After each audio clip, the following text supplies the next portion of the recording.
Well, hello, everybody. It's Comic Artist Pro Secrets. My name's Ethan Van Skyver, and this is my friend Dan Fraga. What's going on, buddy? How are you, man? Good, dude. We survived that stream. Piper was very drunk. She was, man. That's awesome. Dude, there's something that happens when you're a little too drunk that you talk and you don't know when to stop talking. Like that was the thing. I'd be like, yeah, I'm gonna, and Piper is still like right the train just goes. She's great. It was fun. It was a fun show. Yeah. But we gotta do our own show now. Now we gotta talk amongst ourselves about shit. They didn't like my idea for my sitcom idea. You didn't like it either, which surprised me. That's our Charlie. That's our Charlie. There were some very funny aspects of it. There were very, very funny aspects, but Well, I mean, Dan, funny aspects. I mean, look, the show's going to get old after one episode. It's going to be like Small Wonder. It's going to be a situational comedy in which we're going to have to come up with more things to do with the central premise, which is that a suburban white family decides to adopt a small Vietnamese boy. Does this take place during the early 70s? It would have to. It would. I think so, right? For any of the cultural barriers to exist that you're mentioning, it would have to exist. So it does. It takes place. Look, it's a period piece. It's like Absolutely. that 70s show, but in 1971. And they named the kid Victor Charlie because they're trying to Americanize him. And all he does, he's a little kid. He's like Webster. All he does all day long is commit acts of he creates jungle warfare traps around the suburban neighborhood. He's waging war. His war hasn't ended yet. Just because he came to the United States and was adopted. So he's got a little bit of that John J. Rambo going on. He's like the Vietnamese Bruce Wayne. Yeah. I kind of picture him as I would say that's a good way to look at it. He's hostile. He's quiet. He knows that, but they don't care. Like they're clueless to him. They love him. Like I said, they find the mailman hung from a tree with his severed penis in his mouth, and they go, Charlie. That's the part that upsets you don't like me. that part. Yeah, you don't. Yeah. You don't watch as many movies about Vietnam as I do, or Eric. I've seen plenty. What's up, Eric? How are you, man? Uh-oh. Eric, are you okay?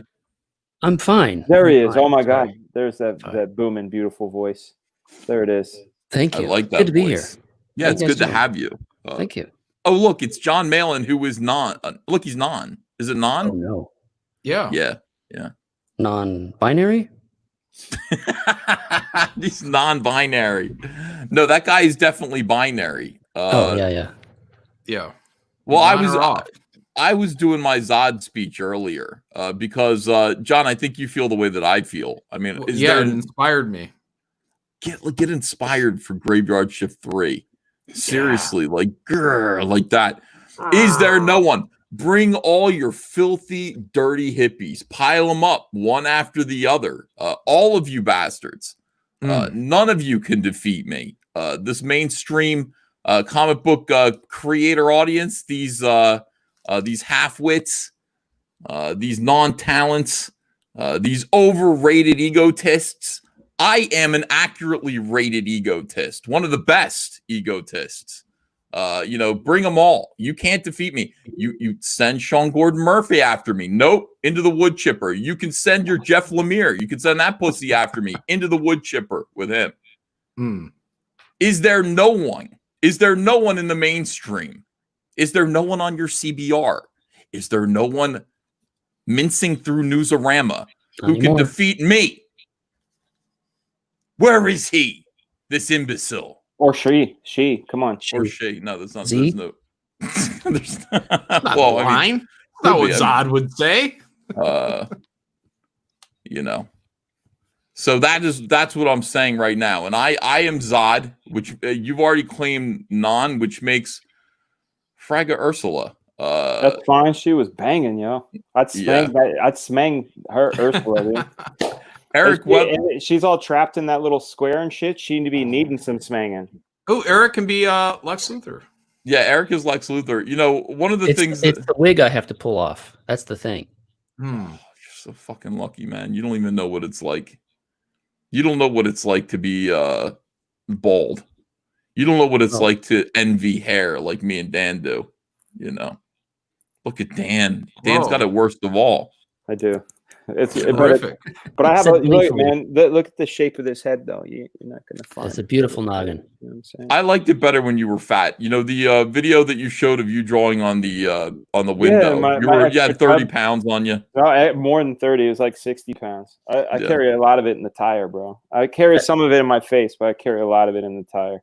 That bunny suit used to be tight around your face. Yeah, it did. Yeah. John, how are you? What are you up to tonight? I like to imagine that Dan never takes that bunny suit off.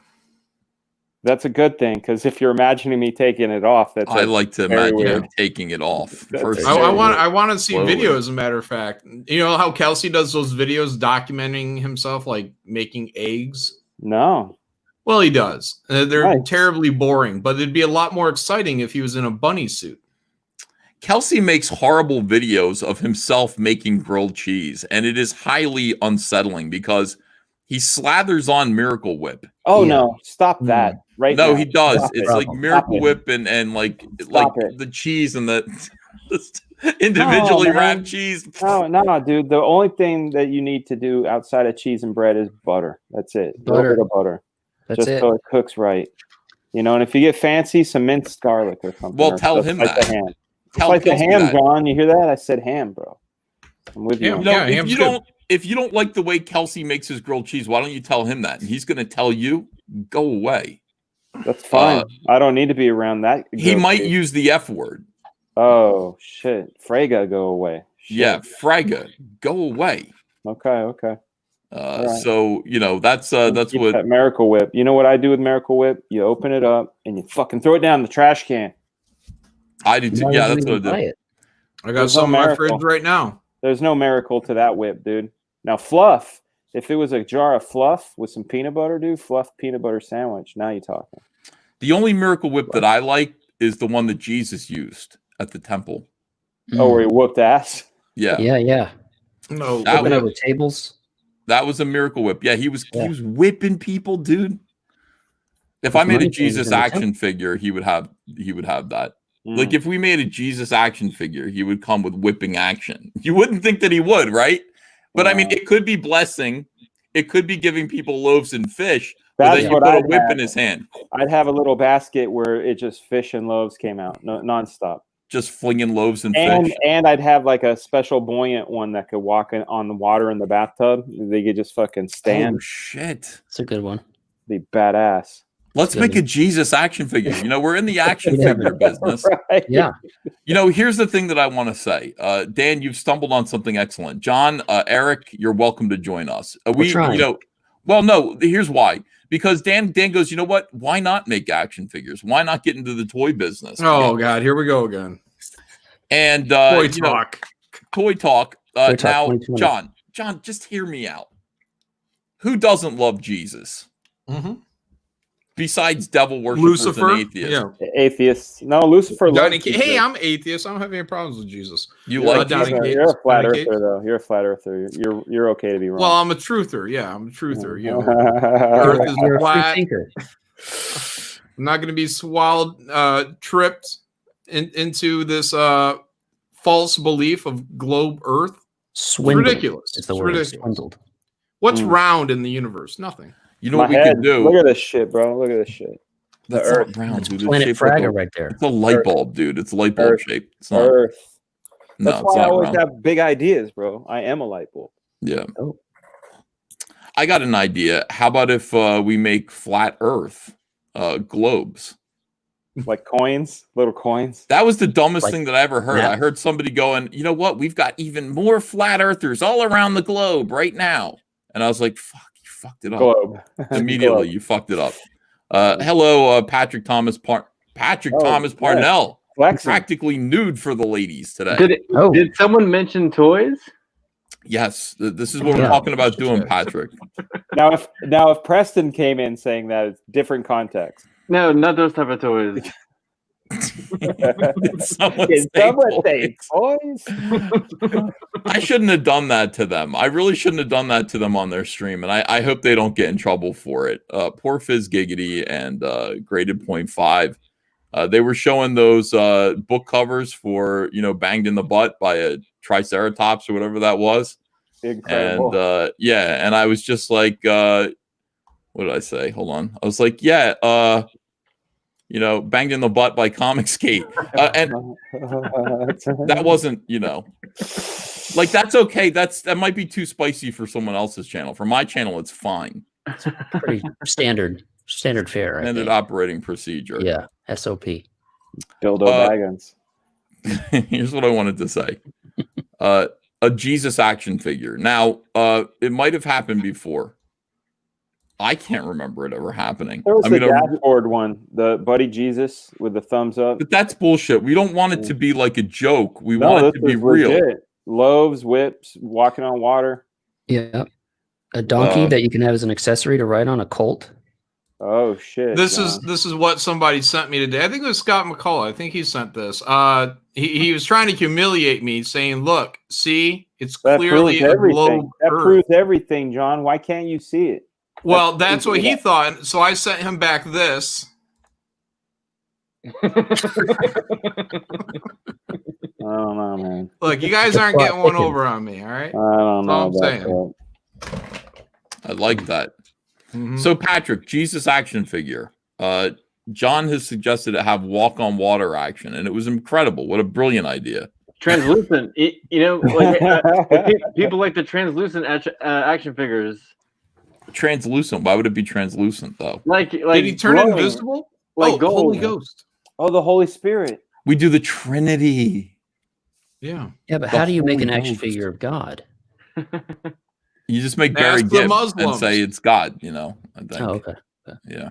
God the Father, the Son, the Holy Ghost. Are you thinking like 5 points of articulation? I think more than that. I'm thinking more like a Mego figure. I want, the cloth, the clothing. And then what we can have is like, soldiers on Earth. We can have the Pope. We can make, dude, a little Pontius Pilate who washes his hands and shit. Yeah, maybe. I mean, you go that way, Yeah. But I'm thinking like if we're making the Holy Trinity, it's timeless. It's not a point in time. It's now. It's all. So we want to actually say, what other religious figures can we put in there? Like we can do the Pope. We could do Benny Hinn. I don't know who that is. Muhammad. I don't know who that is. No. What? No. Why would you not want to represent Muhammad? Because this is we're doing Christian bigotry. Yo, what George Burns? Short packed, maybe. George Burns God variant. Oh. Be tight with the glasses and shit. Little cigar. Could we get a Charlton Heston Moses? Yes. Yeah. I mean, I don't mind doing stuff like that, Okay. Bring them all together. Yeah. So we'll anyway, no, not Benny Hill, Benny Hinn. You don't know who Benny Hinn is? Yeah, Benny Hill would be good though too. Benny Hinn is the guy that smacks old ladies in the face and knocks them over. You've seen him before, haven't you? No. I'm familiar. Yeah. You are. What do you know about Benny Hinn? Well, I just charlatan is what I think, but yeah, I mean he's the push you on your head, you fall over, and you're healed. That guy. He's I'll show you who Benny Hinn is. A lot of people who might not be familiar with him, but he might be our guy that we do here. Because can we do an action figure of Benny Hinn without his permission? I mean, sure, why not? Let's find out, right? Okay, here he is. I don't either. He doesn't get it. But when the Lord talks to me, I obey him. It's just that simple. There's nothing more to it. Are you ready, guys? Fire! Damn. Oh! It's like the WWE. Broke his cock. Oh! That's like one of those trust falls, and they let that guy pound himself. Take it. Whoa! Watch the language. Yeah. Jesus. I know you're feeling strongly, but take it, he's saying.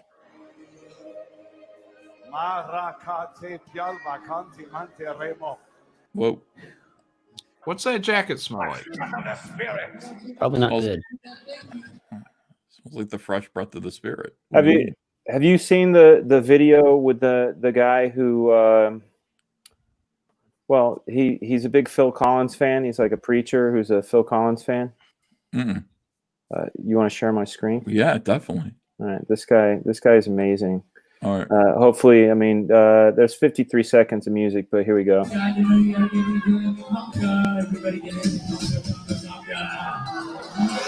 Ready, party, and yes. Come on, join the conga, get in the bag of line. You want to do it? Have a slice of line.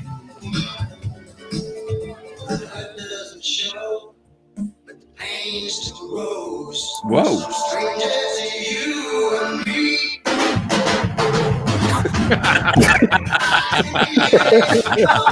There you go. That's why she was standing there. She was waiting to be she served. Waiting to be served. We could make a Mike Lindell figure. I would be happy to do that. I'm a big fan of him. You know, today somebody said, "How do you sleep, Ethan?" And I just put a picture of Mike Lindell holding a pillow, my pillow. Yeah, my pillow. I have a my pillow. Those are great. I have one, but it's small. I got the Queen Firm. Shit's magnificent. I registered it. I don't. Yeah, I don't. I might need a king size one. Like if I had a king size, maybe 3 king size ones, I'd be happy. But I just got a little sampler just to see what it was like. Sampler. It's like a tea bag. It's a little pillow. It's this big, and I hug it. You know, when I go to sleep, I'm hugging the pillow like Mike does, but I'm not putting it under my head because it's too small. My head is like the size of a toaster oven. Like I can't, you know what I mean? Like I can't just put. I gotta have a king size pillow underneath my head. I know it. King sized head. Yeah. So I might do that. I might actually do that. Yeah, that guy's very nice. Like he's out there. He's a patriot. Somebody said he does cocaine, and I was like, he doesn't do cocaine. What's this Benny guy? No, the Mike Lindell, the My Pillow guy. Benny Hinn definitely does, but I'm, Mike Lindell. They're taking that from the Billy, the fucking OxyClean guy, the Billy, what's his face? Billy Mays. Billy Mays. He died from cocaine, so maybe they're just feeling like, here's another spokesperson, so he's gonna die of coke too. Patrick, what do you think of this? What do you think of spokespeople on TV selling shit? Is it something that you're into? Is this something we should be considering? Are you being serious about making these obscure action figures? Yes. Yeah, we're making Mike Lindell without his permission. What about the ShamWow? Well, what could go wrong? You could you could make the sculpt look like him, and you could just call it like Preacher Man, but it looks just like him. Pillow Man. Oh wait, we've already got a guy that's got Pillow Man right here in Comicsgate. or my action figure. Just call it my action figure. Yeah. I mean, there's ways around of using his likeness and just calling it something different. How can we exploit this man without paying him anything? I like your ideas, Patrick. What about a Flint Flossie just called the Smang Man or like Smang It, and it just has the action that does this? Honestly, I think we could probably get the rights from Flint Flossie pretty cheap. Make a Flint Flossie action figure with Young Humma. You press the back, smash it. Well, I mean, you have to think bigger than that. You think play sets. You know what I'm saying? Like where the audience, you hit the button, and the audience are all like little boards, and they all flat down when you put them in a spot. That'd be easy to do. Yeah. John doesn't look. All right, John. What's the problem? He wants a John Mayo. I'm thinking. You guys said one idea. Like I liked it. That Flint Flossie. Like, yeah, man, you can make a nice. Doesn't have to be overly complicated. It's just a nice little action figure. He doesn't need articulation. He doesn't need to do all this. Yes, Flint Flossie, it'll sell. You guys overthink this stuff. No, I want it to smash and bang, John. With smash and bang action, right? With smash and bang, and you go, well, smash hands and bang. come up, and then they fucking bang down. What those are going to sell on the sheer power of the goatee and the stash. Yeah, that guy. You got me there. You got me there, John. Fuck. Okay.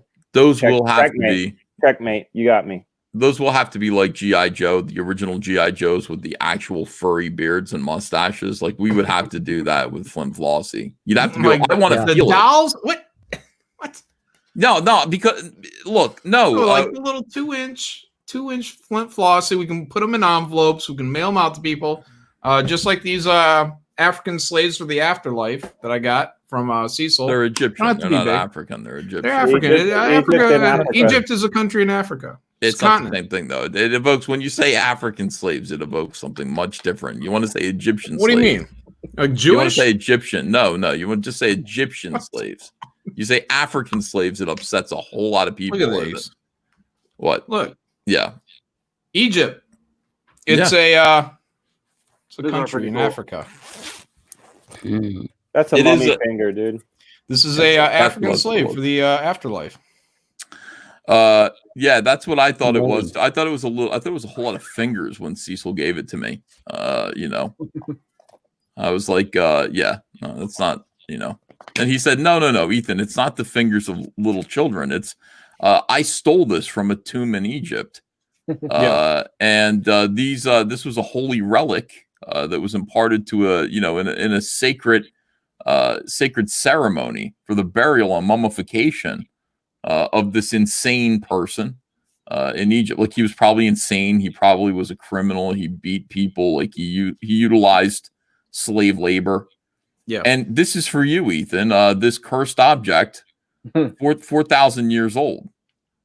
You know, and I took it from Cecil because I trusted Cecil, and I put it next to our bed. You know, it was on the nightstand for a long time, and Andrea lost her mind. She was like, "Get that shit out of here! You're not cursing our bedroom."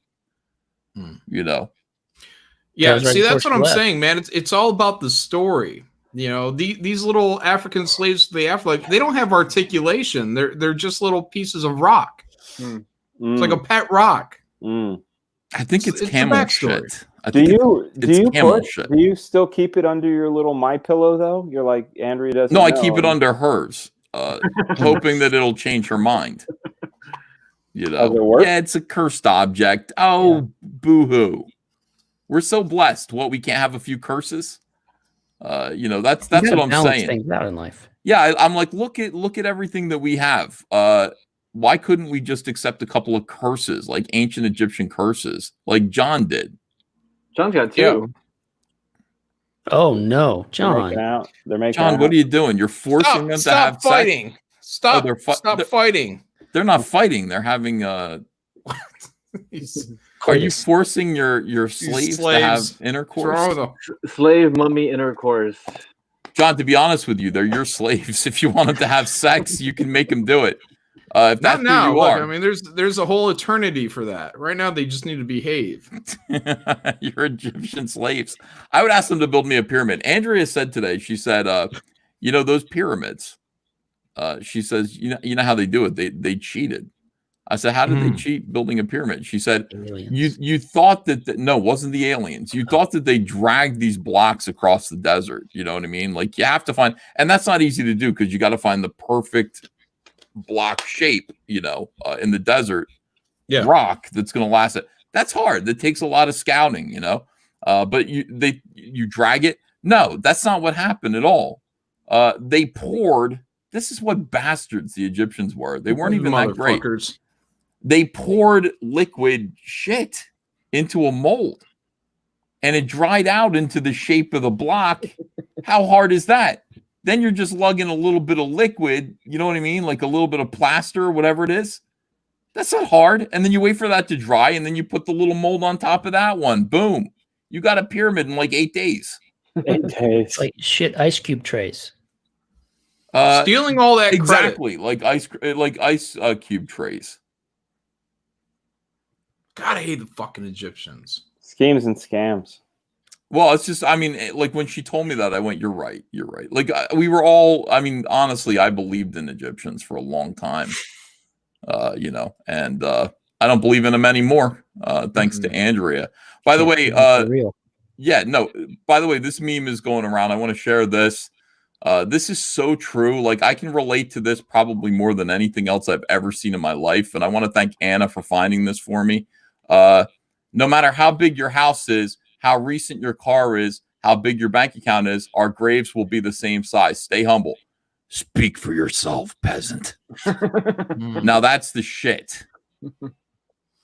We all need pyramids. Yeah, the afterlife mic drop right there. That's something to obtain. That's something to live up to.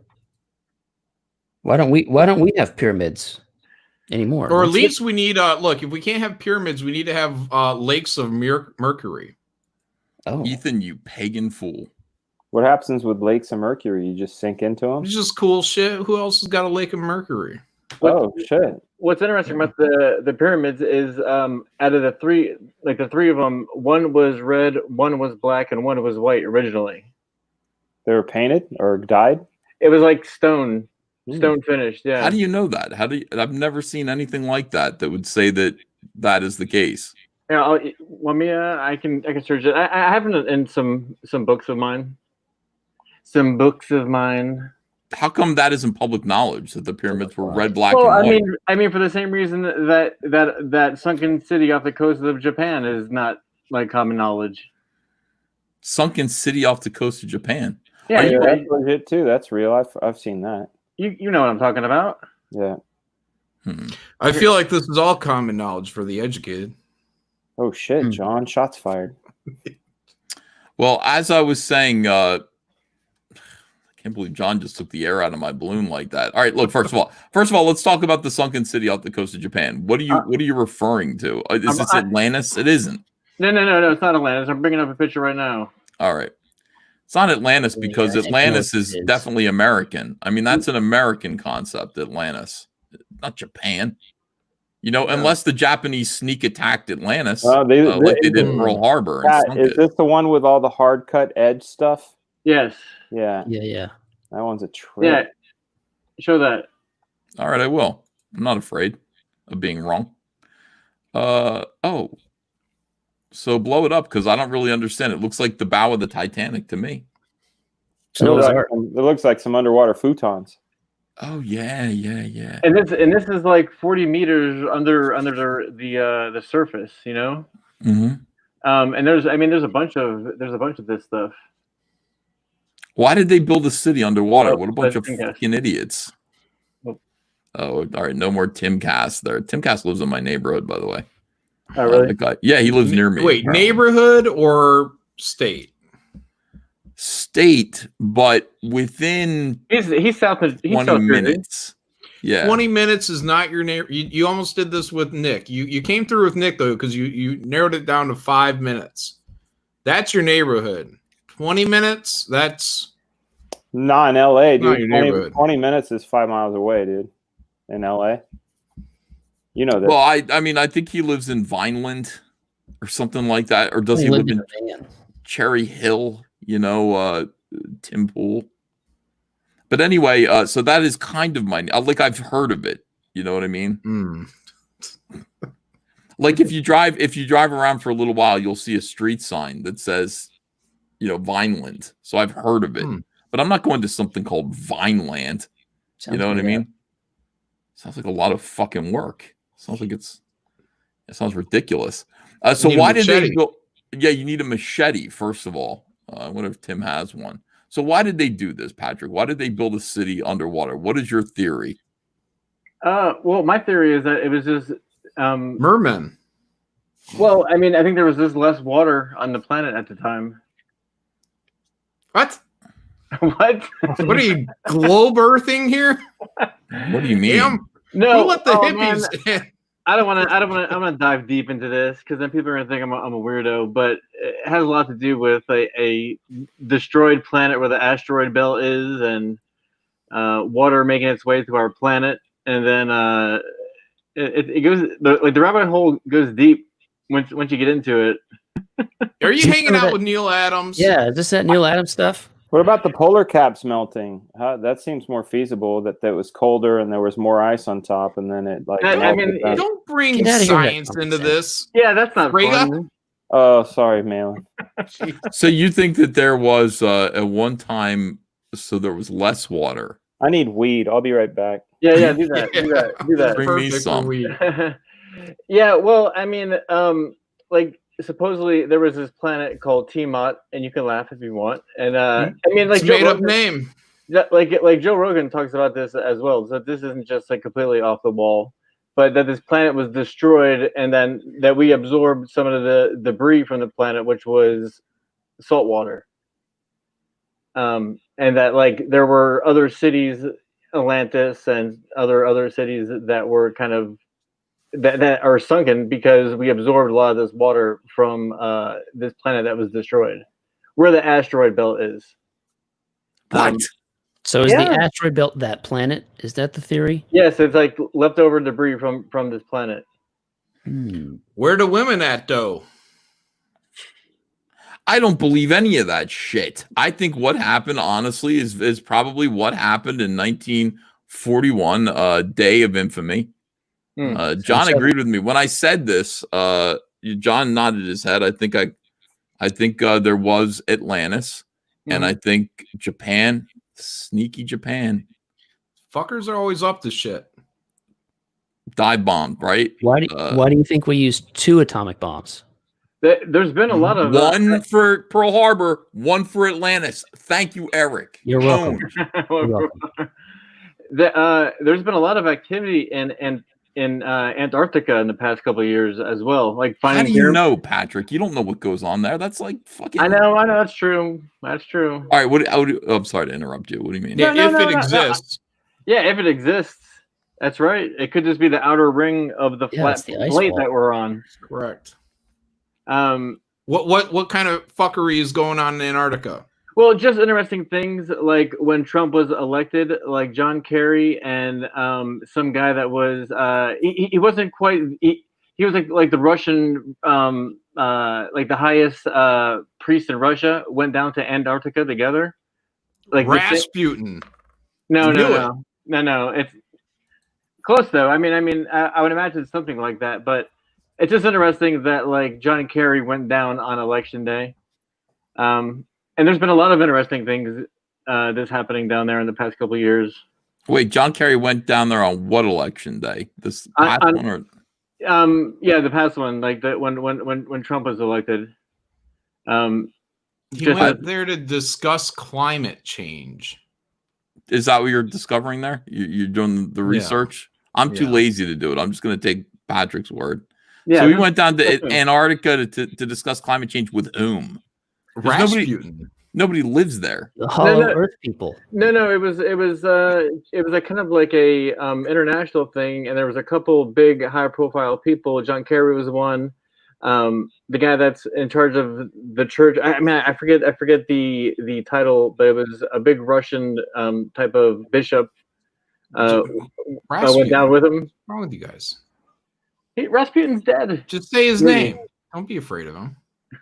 He's been dead for a long time. His penis is severed, and it's in a museum in Philadelphia. It's in a jar of formaldehyde. Gross. It is. It looks like an elephant leg. That's nasty. Very mutated penis. Nasty, man. Yeah, it is nasty. You know, I don't know why they did that to him. I don't know why they cut off his penis. Maybe so come back to life. That's his source of his power. Did they do it after he died, or did they do it while he was alive? I didn't ask him. I said, and I, like that when I saw a severed penis in a jar, threw up on the floor. It's pretty nasty. Yeah, you can find a picture of it. Yeah, I mean, John Mellon's got it here. This is actually, see what I'm saying? What is it? That's what you do, right? You go. Now, I want you to think for a second. If you want to throw up, I want you to think, hey, this is a turkey leg. Nah, dude, that's a mollusk or something, right? It's just science. Go, this is a delicious turkey leg. See, that's and then realize, and then remind yourself what it is. And then you might get queasy. In other words, he's just trying to make you think about eating it, and then it's a dick. Why did they do that? Why did they do that? Was there a reason? Probably just to get a hot chick to look at it. Yeah. You know? You know how many chicks are gonna get with that? I thought maybe there was a lesson here, like that's our Charlie, like was like, haha, like. No, here's the thing. I mean, say what you want about this. You could say this is barbaric or weird, but like, this is a way to get hot chicks to look at your dick for hundreds of years after you're gone. And, I'm not saying it's a bad idea. I'm not saying it's about. She's interested. How much mummy work do you think was done on that, though? I mean, she's looking at the wrong end. Stitched up. Oh, man, that's the top. That's the head right there. No, it's resting on the head. She's looking at little known fact. It's up. It's actually pointing up. Kickstand out, man. It's like kickstanding. Yeah. Yeah. She's I mean- looking at the balls. You know That's what she's though? looking at. You know, it does look like a Star Wars character that hung out in the cantina. You know I what thought I'm this was saying? like a puppet from the Dark Crystal. Yeah. Most of the characters in Disney Star Wars look like penises because it's all like angry women. Like Kathleen Kennedy, she like ever since she took over, she started making all of the aliens. She started making all the aliens like, I don't know. It's like, oh, look how much I hate men. Like penises with like spikes in them and stuff like that, but with eyes and things like that. You know, it's like, all right, we get it. You know, you hate men. I wish that like we could go back to you know, the good old days when George Lucas, when George Lucas and his pals were actually designing shit. You know what I mean? It's just a better time, Dan. When George Lucas was designing the aliens. It wasn't him, but he had a good team. He had like Ralph McQuarrie and Men. They were men who made all the aliens look like vaginas. Like angry vaginas. Well, you had the Sarlacc pit, right there, and that thing is pretty fucking angry. Swallowed a bounty hunter. Yeah. You know that Rasputin floating penis has a similar shape to Jabba the Hutt. In a way, it does, right? It's a bit Huttish. Yeah. I wonder if the balls are still in there. That's what the chick was wondering. I think that was the gooch right there, and sad. That was the gooch. What's the gooch? What do you mean? That's the balls, the big old balls. Yeah, but are the balls in there? Because wouldn't the balls come out? Like if you cut your penis off with your balls and then went like this out wouldn't the balls come flying out? Like you know what I'm saying? Maybe if you're in zero G, but those look stitched up. It look a little like some Frankensteining or some. No, Dan, I'm saying like a ping pong gun. Like if you cut off your dick with like the balls intact, and then you went like this, wouldn't the balls go boom? Shoot out the end? Yeah. I'm pretty sure they would, right? Like what are they attached to? I haven't really given that much thought, man. Really, I don't think they'd shoot out the wang. I don't think there's no access routes. Are they attached to things? Like would they pop out like I think it'd be like one of those little cracker things, that's got the two balls on the end. I think it'd be like that. I just picture them like matzo balls, like they would just the heart wants what the heart wants, man. That's nasty. Yeah. Matzo balls. Andrea would have answers for me. You guys don't know anything. You think of the shaft as chicken, and you think of the balls as like meatballs? I don't think it's meat. We're meat. Why is it all food? Because that's what we are. It's meat. What do you think meat is? Meat is food. Meat is a living creature. We're no different.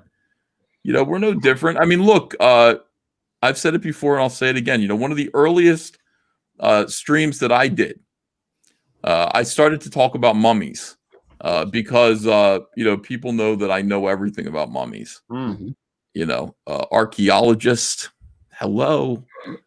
Yeah. So I know a lot about mummies, and one thing that I did early on, and Patrick, you weren't here for this, you didn't see it, but I was looking at Tutankhamun's mummy, and I was asking people to imagine that it was made of chocolate, because it looks like it. If you look at it, here's like I just said with the Rasputin penis. If you look at it, you go, could it be a turkey leg? That's not quite cooked yet. All right. The desiccated flesh of Tutankhamun does resemble a chocolate dessert that's crispy, like a nice crispy shell, and then underneath this moist fudge, like a brownie. Picture a brownie. You have a picture? Yeah. Let me find that for you. Pull that up, because that sounds really delicious, man. One of the things that I really missed just in your description, you remember when Entenmann's used to make that Viennetta ice cream cake? Oh yeah, yeah. Thin wafers of chocolate with the cream and the ice cream in between. God damn, I miss those, man. Yeah, you said crispy chocolate and the more, yeah. Dan, when you see this, you're gonna be like, "Oh my god, I gotta eat something." I'm already in like to the chocolate. I'm gonna pretend it's not a dead man. Yeah. So the texture of a brownie, like the top has been kind of glazed and it's cracked and everything, but inside is delicious. Yeah. You're either gonna want to eat it or fuck it. One of the two. All right. That does look at it like an Entenmann's type of look to it. Yeah, you like peel that skin off, chocolate drips out. Maybe if those are like cookies and cream teeth, Just forget about that. Just forget. By the way, Jesus, good fucking God, good that night. Chin looks good. Yeah, the chin looks good, and then right down in this eye socket here, you put your tongue down there and be like, you know what I mean? Like, oh, that's all chocolate cake in there, dark chocolate. Hey, I thought you went to a museum and they asked you if you'd like to lick Tutankhamun's face. Would you do it? They didn't ask me, and I did it anyway. Hey, the museum's paid for with my tax dollars. That's why there's a hole in the eye socket. Don't tell about the fudge. This is what they mean by don't tell about the fudge. All right, so people are vomiting in the chat. Well, maybe you'll be less upset when you see then that this is mummy news time. All right, so we've got mummy news. Mummy news. A lot of people have been asking for us to do news about mummies. This is what's going on in Mexico right now. I've said there's nothing's going on with mummies at all, but Mexico right now, something did happen with mummies. 22. Grifted 22. That's a crazy number to be grifting on mummies. 22 have disappeared. I said earlier this looked like a Fleetwood Mac reunion right here. You can go your own. Yeah, you can go your own way. You're still looking good. Yeah, looking witchy woman. Spry. Very spry. All right. So actually it looks a little bit more like if you got rid of this one here. No, if you got rid of this one here, it would be an ABBA reunion. Like these ones look like ABBA, frankly. 2 guys, 2 chicks, Yeah. All right, missing mummies. 22 have disappeared from Guanajato's collection. Who's that? Who's Guanajuato? Drug dealer. Sure they'll tell you. Yeah. I'm sure it's a drug dealer. It's Guada whatever. It's a drug dealer. Former museum director accuses government of mishandling them, causing disintegration of all the bones. Mishandling? Yeah, what exactly are you doing to them that's causes them to crumble into dust? Eat them or fuck them. One of the two, right? I mean, that's what you would be doing. Like, it's not like you'd go, whoops, I accidentally dropped this mummy. Like, you'd be on top of it, right? I mean, maybe he has a fetish where he like dresses them up when no one's around and like kind of play dates with them and has like tea parties. Oh, I would do that. At least I can relate to that. They call him. I'm glad they did catch him. Only the bones are left. Big deal. We've seen bones. Like, the whole point is keeping the mummy. So, a former director of Guanajato's world famous mummy museum. Have you ever heard of it? Has anybody ever heard of the? Not this part of the world. Just for laundering money. Yeah, that's yes. It's a drug dealer. Trust me. Has accused the municipal government of mishandling the collection, leading to the likely disappearance of 22 mummies, among other problems. There are worse problems, but this is the main problem. This is the main problem. 22 mummies are gone. Cultural event promoter Paloma Reyes Lacayo filed her initial complaint with the National Institute of Anthropology and History. Those guys have a license to kill, by the way. When they're investigating, when the National Institute of Anthropology and History, INA, they actually are allowed to shoot you in the face. If you're just like Indiana Jones, he kills people all the time. Yeah. Yes. In November 2019, and as cultural attractions like the museum prepare to resume services in the coming weeks, according to the federal government's 3-phase reopening plan, the mummies are nowhere to see. The mummies are nowhere to be found. Well, Patrick, where did they go? I'm imagining in my head that this guy is stealing them, like in his little tiny car, like 3 at a time, in one night. And we're gonna find them all, and they're gonna be in his house, and they're gonna be dressed up like mannequins. Like, wait, wrong. 22 mummies have disappeared, right? How many cities are burning right now? Check the brothels. Oh, Oh no. Oh, yeah. I just checked to be sure. I don't think John's right, Well, but well, I mean, like, do you think they took them in one shot, or is this like? well, you're saying 3 in a car. That's 7. That's at least 7 trips. But I mean, I wanted to think get in about the it, I mean, carpooling. that's a lot of bodies. Like, you're gonna need a big truck for that. A Yeah. party bus, if you will. Dan Frega, are you okay? Are we? Yeah, I'm boring you? okay. I'm just I'm thinking about like if I had to take those mummies, dude, I'd roll them up in like one big carpet roll, just like a fruit roll up with mummies in it. Just fucking roll them up and pop them in the back. Put them in the back of a pickup truck. Oh, he said smoke them. You know what they do, Dan? They actually, there's a recent problem. If you watch my mummy news segments, there has been a recent problem where they're smuggling cocaine in these mummies. There's literally cocaine mummies. What do? You put a funnel in this one's mouth, and then you just pour that stuff right. Cocaine them.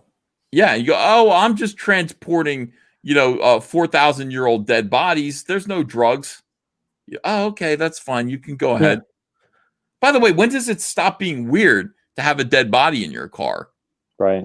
Like what's the statute of limitations on Unless that? you're working like in a funeral home, drive a hearse. That's the only real reason, or an ambulance.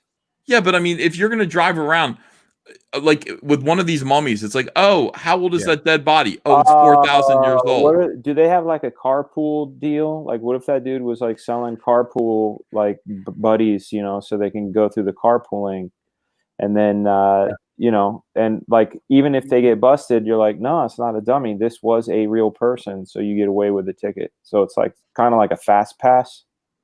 Captain Chokeout says. I'd probably use a semi 50-foot trailer.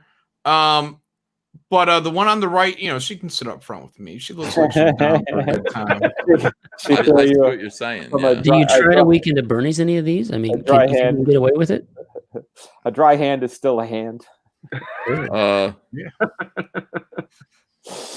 Jeez. That girl can party. Look at her. Hey, she's ready. Yeah. Oh God. All right. Okay. Let's see. How dry do you want it? As intriguing as a heist, that's a lot of lubricant. You know what I mean? That's a dude. I mean, Adrian Stone. How dare you? When you're looking at the one at the right, do you see something down there? I do. I see the nature trail. I see that she was freshly groomed. Okay. All right. It's not just you. All right. That's what you're saying. That one on the left, though, she looks like she was a bitch in real life. Yeah, I don't like her. Yeah. Her body language is just like, I don't want to fucking be here right now. Yeah. I like this one because this one was clearly scared to death. You know what I mean? Like, boo! Recoiled in horror. Yeah. The other one died. The second in from the right looks like the "How dare you" type. Oh yeah. They're a little Karen. saggy, It's a Karen. Yeah. That's a Karen. Yeah. Oh God, I actually do feel sick. Look, mummies. I don't know. No, power through it. I'm a scientist. I'm a scientist. I'm a scientist. Convince yourself. Yes. Oh shit. As intriguing as a heist, John, of almost 24 mummies may be, John, tank heist, mummy heist. Why wouldn't you combine those two into one? Right, yeah. Get some mummies in a tank. It's happening. Cocaine mummies. Smuggling cocaine. Yeah, the cocaine in the mummies. We're going to hide a bunch of cocaine up these mummies' asses, slap them on the back of a tank. Holy shit. You're talking...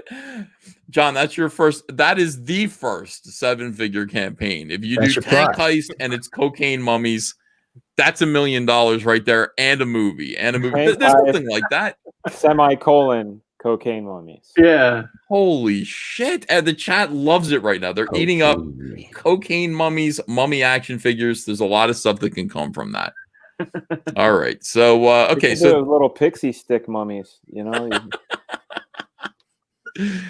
as intriguing as a heist of almost 24 mummies may be, the more likely explanation, here comes a wet blanket, is much less exciting. It's my opinion. It's highly probable that the bodies have suffered skeletonization. She said, meaning that the carefully preserved skin, hair, and clothing of the missing mummies has most likely disintegrated, leaving nothing but the bones. Oh, so they sort of fell into piles of dirt on the floor, and some guy that worked at the museum just accidentally vacuumed them up. Yep. Well, I mean, that's the whole thing. Like, that's going to be part of the plot to tank heist with cocaine mummies. Okay. John will work it out, but I mean, that's the danger of this. Taking notes, I hope. They paid out the coke. The coke was gone. It's like a thin air. And then they do lines of coke that's laced with mummy, and a whole pandemic starts. Fuck. That's the M. Night Shyamalan twist ending. Let's see. They're asking. Let's see. Frackoff says, would Narwhal be into one of those old twats? Yes, he would. He would. Poor Narwhal. Narwhal is watching the house of a 60-year-old woman right now, and there's all kinds of weirdness going on there. Yeah, we wish him luck. Love comes in many forms. Oh man. Okay. Reyes attributed the process to the inadequate conditions in which they've been handled and transported, and called out the government of Mayor Alejandro Navarra Saldana for the mistreatment of an unauthorized movement of the collection of mummies. She said the city's cultural heritage is put at risk by Navarro's government. I would say so. All their mummies are crumbling to dust. What is your cultural heritage if it isn't 4,000-year-old dead bodies? How embarrassing, by the way. Can I just say one thing about mummies and how I don't like them? John. Yeah. Just get cremated. Yeah. Here's why I say get cremated, because I think about this a lot. I drive past cemeteries and I go, you know what? Nobody gives a shit. Like, as soon as I drive past a cemetery, I go, nobody cares. Like, if the tombstone is older than 100 years old, nobody cares. It's like space. You're taking up space. The reason why is like, okay, so John, when you die, probably not, because I'm going with the Kurzweil route. But go ahead, yeah. All right, but if you had kids, your kids would care. They go, yeah, fuck them. That's not the direction I was going in.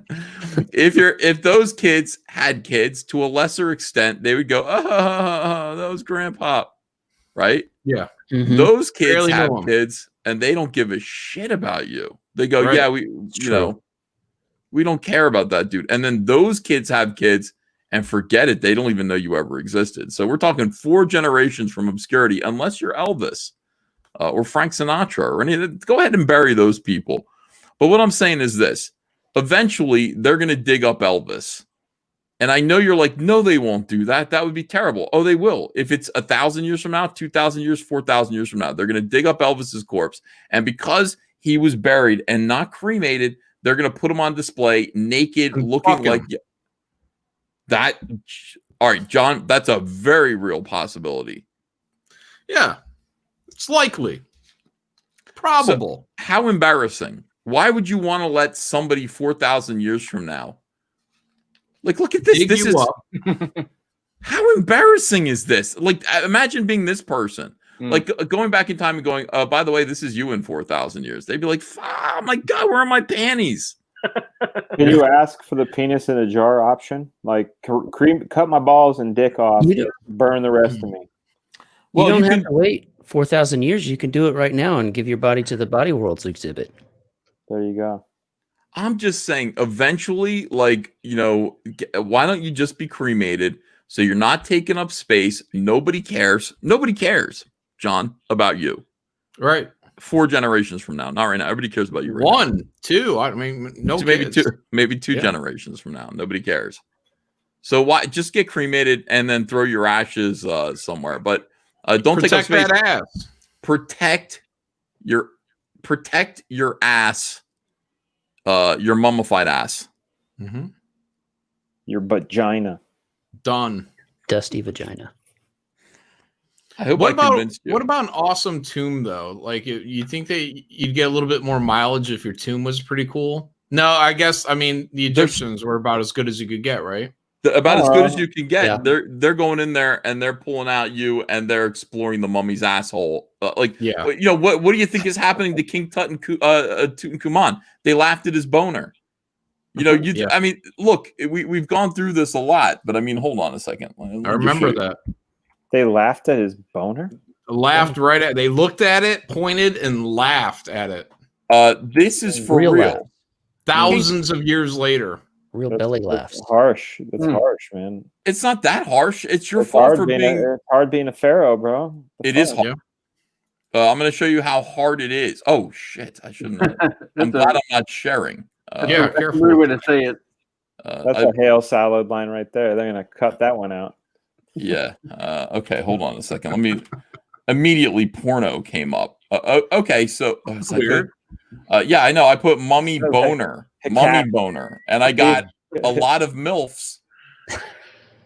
That's not what I was looking for. It's because you spelled it with an O and not a U.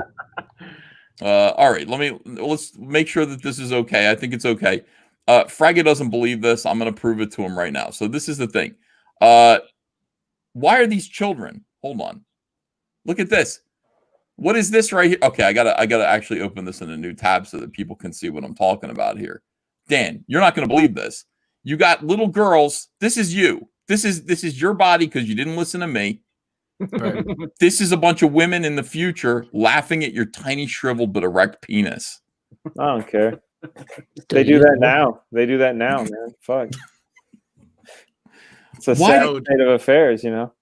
Why would you let them do that? If you had a choice, why would you let them do that to you? Like, look at these bitches. Go home. Like the body language of the one on the left. This one's like, is that all? Yeah, that's a like, feminist on the left. Can we go? Can we look at the naked women mummies? All right, so these two are staring straight at his penis. And by the way, these are children here. Yeah. And then this one here is at least looking at his face. For jewelry. Yeah, looking for jewelry. For jewelry. Oh, I mean, you're right. I didn't realize they had him out like that. I thought he was still in his little wrapper. They will do everything to humiliate you in 4,000 years. Everything they can. Nobody's going to care, though. And the only reason he's famous is because they found him. You know what I mean? Like, that could have been King, or Tutton. Who cares? I don't know. Like, I'll make up a name. It could have been any pharaoh. If they found, if they found King Bill in that condition with that beautiful of a sarcophagus, because it was very good-looking sarcophagus, that could have been anybody. That's why he's famous. Look at him. He's like, I mean, this is all I'm saying. Like, you see what I'm saying here? 7 inch long, 7 inches long. You can still see acorn. You can still see the whole acorn. The helmet. You can still see the helmet. Fire helmet. Look at it here. Look at it. He's ready for war. He is ready. I'll give him that. Why is it? I don't come on the stream a lot. Every time I come on the stream, we're talking about mummy penises. I think you bring it out, man. Do I bring it out? Is it me? The first time I've been on a stream where I've talked about mummy penis. It's never happened before, Eric. Is it deja vu? This is the first time we've ever talked about mummy penises. It's not the first time I've seen Rasputin's dong in a jar. Wow. Hey, and it won't be the last. Clear your search history, bro. I don't think I will, because I'll need to be referring back to this on a future show. So it'll come right up. I'll press the letter M and it'll say mummy penis. Mummy boner will come right up, as soon as I press the letter M. And it doesn't matter that my mom's coming here. It's going to use my computer. Oh, you want her to find it. No, I do. Because happy Mother's Day. Use my computer if you want to. But that's I'm engaged in scientific pursuit. I want to know what's going on in the world of 4,000 years ago. If you're not interested, that's your problem. Right. I do a show here. Ignorance. You're on the tab of the mummy outline on Dong. I'm what? You're on the tab. You go through mummies, like mummy history. Oh yeah, what they do to embalm them, and then you got to Dong. Yeah, what's wrong with that? So what? That's fine, I guess. You know what people need to know. People look, like I said, I am here to help educate people, and that is what I'm going to do. All right, so let's get back to what is that noise I hear? Oh, it's me. I'm echoing. Why am I echoing? John? Usually it's the fault of a guest not wearing earplugs. You know what? I never wear earplugs. John, I'm sick of your shit. I'm sick of you, John. This is never me. Oddly enough, it's never me. You know why? This is what I feel like doing to you. This is what you're going to look like when I'm done with you, right here. Chocolate, baby. That's just All one right. chocolate. Look, man, as long as people are giving me some licks, I'm all right. Get to that juicy center. Yeah. All right, Lick it up. All right, so here are our mummies again. By the way, you people asked for this. People are like, when are you going to do mummy news again? I'm like, fuck. All right, I'll do mummy news tonight. Jesus God. Yeah, but then you gross them out. What the how do you not gross people out about mummies? It's disgusting. That's the point. They don't know what they want. They think they want it, but they don't really want it. Well, I you know what? Then it'll be a long time before they ask me again, and good. You know, good. All right. So this is the thing. It's like when you find your kid smoking a pack of cigarettes and you make him smoke 3 cases. Brewster's Million style, dude. Yeah, until he gets sick. All right. So tank heist, mummy heist. Everything's terrible. Having served as head of the museum from 2015 to 2018, Reyes has said she's well aware that the museum's protocols do not allow for the pieces to be transported outside the municipality. Keep that in mind, John. Yep. Although the Museum of Mummies Guanajuato normally boasts a collection of 117 pieces of mummified remains. How many of those are penises? A lot. Nobody More than considers half. that. No one's considering that. Subtract 22, right? Because we know that for a fact. Oh yeah. How do you know that was all penises, though? No, I'm saying 20. What I'm saying is this: they've got 117 pieces of mummified remains, and we know that 22 of them, at least, were whole bodies. Yes. So what do we got? 95. Reyes says 96. the current inventory can only count for 95 pieces. So, you know. Wow. Oh, it's here. 111 complete male and female bodies, 4 heads, and 2 fetuses. Oh no. Mummy fetuses. Mm.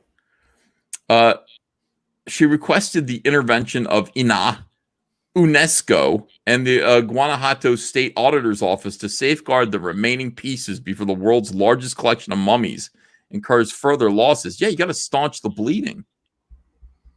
You're losing mummies left and right. What's next? We're gonna lose 3 out of the 4 severed heads. One of the fetuses. Booty poachers. What do you mean by that? Well, it's like the wildlife reserves in Africa. They have poachers come in and grab the off the lions. These guys want that booty, so they're sneaking in, grabbing it, and going.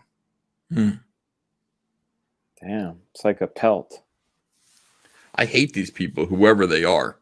All right, so the mummies are the face of the mummies are the face Guanajuato shows the world. Oh, is that right? What an insult to fucking Guanajuato. We never even heard of the town. It might be their culture, though, man. Like, maybe the mummies is where it's at. Maybe their whole ecosystem is based on, the mummies, and like you go to Chichen Itza and all they do is sell you like models of the pyramids and shit. And if like suddenly the pyramids disintegrated, you'd be like, oh, the face of Chichen Itza is gone. Like maybe there's mummy keychains and mummy like shot glasses. I don't want a mummy bowl. I'm afraid of what that would be made of, but a shot glass would be okay, probably, Yeah. Or like little mummy keychains that the eyes light up and shit and make that noise. I would like to mummy penises and you can turn them into spoons. Oh, I would like to drink tequila out of a mummy skull with Eric. If it was not a real skull, I'd be down. Mummy skull tequila. We can. Why would you want a non-real skull to drink out of? Doesn't make I mean, sense. this is like the ultimate in power, Dan. Bro, I don't want that. I think that's how viruses start. Mad cow. Yeah, No, Mad it couldn't be that power. bad. he's What got could go wrong? the mescal mummy disease. Like who knows? Just running around like wanting to fuck people up because you drank out of its skull. Yeah, you're Think paranoid. about it, man. Think about it. Paranoia. John, It if you don't do this book, John, I mean, you were throwing ideas at you left and right. This Tank is High. gold. Cocaine mummies. I know. I have to have a conversation with the other guys about tank heists before that. Art, Smiller, Huerta, whoever else was on there. Huerta. Feel free to fuck them all over. I mean, This museum still has a lot of mummies. I don't know if you're reading the rest of the article. I'm reading it. Yeah, so they've got 95 pieces left. The mummies of the face, Guanajuato shows the rest of the world. And this situation is critical, says Reyes. I'm worried they'll continue to be desecrated by John Malin. Oh, Yeah. This excessive obsession to display them all over the place. Ina has not commented on the situation and did not respond to requests from the newspaper Excelsior. That's Stan Lee's mummy paper for interviews.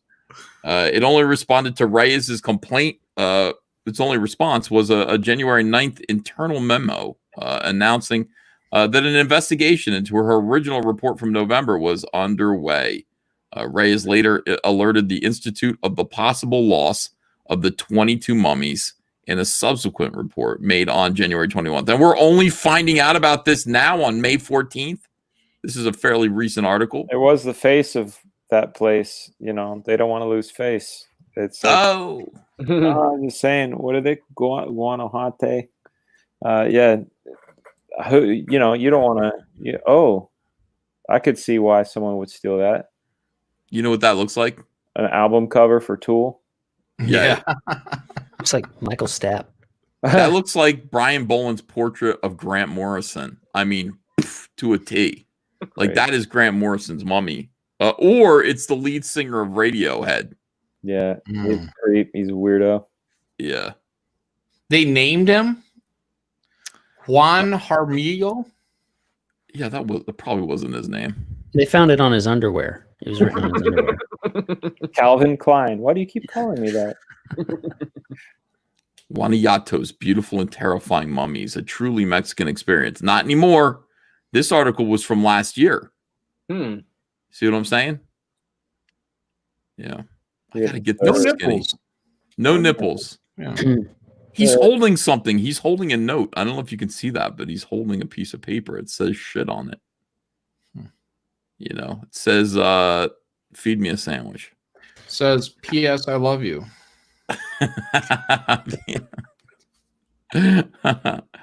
How do you get this then? I don't understand. Hard work. Hard work. Dedication. Yeah, Christian Bale did it. Yep. The guy in 7 did it. Yeah. Andy Hume, I presume. Way up on the Andy Hume, I exhume. Way up on the many bold hills of Guanajuato City, just below the enormous statue. This sounds like a country song. Dan, will you sing this, please? As though you were Dean Martin in Rio Grande. I haven't seen that movie, but way up on one of the many bold hills of Guanajuato City, just below enormous statue of Independence hero Pipla. That's what it looks like. Is that You what grew up in LA. You don't know how to you don't know how to pronounce any Spanish. No, it's the writing is really too small. Let me start again, Dan. All right, let's do it. I'm really good at taking lyrics like just out of the blue and making music. Like I wrote a great song called "Daddy Can't Rape Us All." Cecil, number 1 hit. Cecil just came up with the words, and I just boom. All right, ready? Way up on one of the many bold hills of Guanajuato City, just below the enormous statue of Independence hero Papilla. There's not too much else though. That's Papilla, probably. Pipila. Amid the calls of the finches and wrens. No, amid the calls of the finches and wrens, the sun shines down on 16th and 17th century colonial stone mastery built by the hand of war campaign with the largest caches of gold and silver the world had ever seen. It doesn't work. Actually, to be honest with you. Oh, Fraggle was better. Oh, yeah. Oh, yeah. It's okay, a good well, first draft. It's a good We could first do a draft. duet. We could do a duet, dude. No, fine. No, they like yours better. You know, what am I going to do? Pibula. But up on the hill, across the multi-hued residential building, stacked like a game of Connect 4. That's kind of racist. The mingling sounds of the city are the most captivating. John, can anyone here do like a Mexican accent? Isn't it amazing? Our host asks. It's all human sound. And he's right. Aside from the birds and the breeze and the occasional dog's bark or the rooster's crow, you hear only conversations carried in the wind, names hollered at friends from a distance, and copious applause and laughter. Blissful, buoyant laughter. Most of it a reaction to the gags of the minstrel estination. Yeah, I'm not going to try that. No, let me try it. Estudiantinis. Wandering musicians and performers dressed up in Renaissance velvet. Holy shit! Oh, that's soy face. That's not what I was expecting at all. They're soying out, bro. That is horrific. They're I thought I was offended. going to see the town. I thought I was going to see the minstrels singing their songs, and then That I is just them. See, they're mid-chorus right there. across the city of Guanajuato. Oh, In the city. where is our penis? In a jar. How come the Egyptians got to keep their penises and these ones didn't? I mean, it looks like it, but I know what this looks like, but that's not what it is. That's his hip bone, you know. They look quite surprised. We didn't listen to Ethan. We didn't get, cremated. Now look at us. Oh. All right. One of the many grisly sights. The living hell. You described it so beautifully. I mean, one of the many grisly sights. Why don't you hit me with, it's a living hell in Guanajuato. It's horrible. Sight after sight of despair and horror. And then we cut to this, and I'm like, oh, yeah, that's one of them. Yeah, I mean, it's just bullshit. Imagine like having to stand for eternity. Oh, God. Yeah. That must be what hell's like. Oh yeah, no. It's like, and they're very shy. It's like, when I'm doing a casting call, for one of the movies I'm making, and I have the girls come in, and I'm like, could you just? I need you to remove your shirt so I can see what you'll look like on film. And they're like, wait a second, you're making a religious picture. I'm like, yes. And then they take off their shirt for me. Of course, they stand like this, At first, yeah. All right. Although and I do make religious pictures. They make those faces too.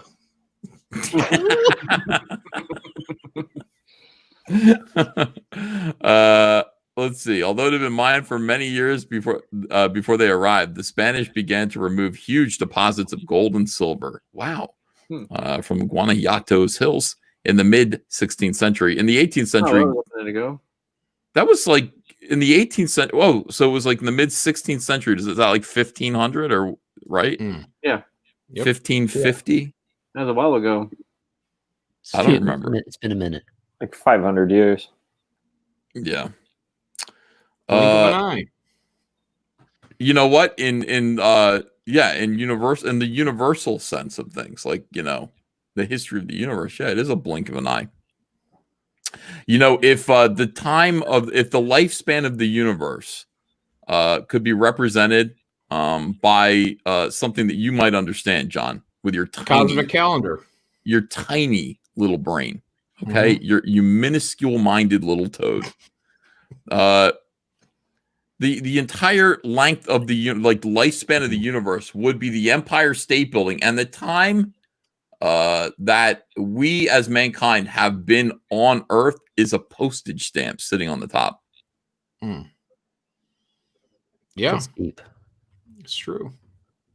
Well, Sideways like this. Or if like you ask this? Mike Miller, it's not true. Like this or like this. Well, I can't see you because I got my. What do you mean? Oh, I'm saying, is it like if this is the Empire State Building and here's the stamp? Is it like this? Yeah, it'd be like flat. no, it's laying down on top of it. Yeah, Oh, like so flat. it's like paper thin, so it's not like, hey, we got a little something. You're saying it's like badang. Okay. Dang. I just called John a minuscule-minded. Well, if you ask Mike Miller, the entirety of humanity would be the Empire State Building. The Empire State Building, and the postage stamp would be before God. Oh shit! Yeah, you're right. Yeah. Oh, maybe Mike's right. What do I know? You know. Right. All right. So fuck all this. Where are the horrible? Oh shit! Oh, He's got pants. He's wearing I pants. have never seen a fat mummy before. It's got style. That's a Maybe- fat mummy. Maybe Dude. the other guy was wearing pants. He was wearing pants before. Maybe he was. Yeah, maybe that's why we can't see his wrinkled. Maybe that Try it was out. his actual boner in his khaki pants. Why don't they make pants out of this anymore? Because Yeah. these held up pretty well. 4,000 years. 'Cause then they would only have to sell you like 3 pair. They This- need to This make. guy should get a job as a fashion model. That Or is you kind could- of If yeah. you put some like shellac him so he's like water resistant, you can make a little bird feeder out of him, like just so they could fly in and dip out of that little gut area.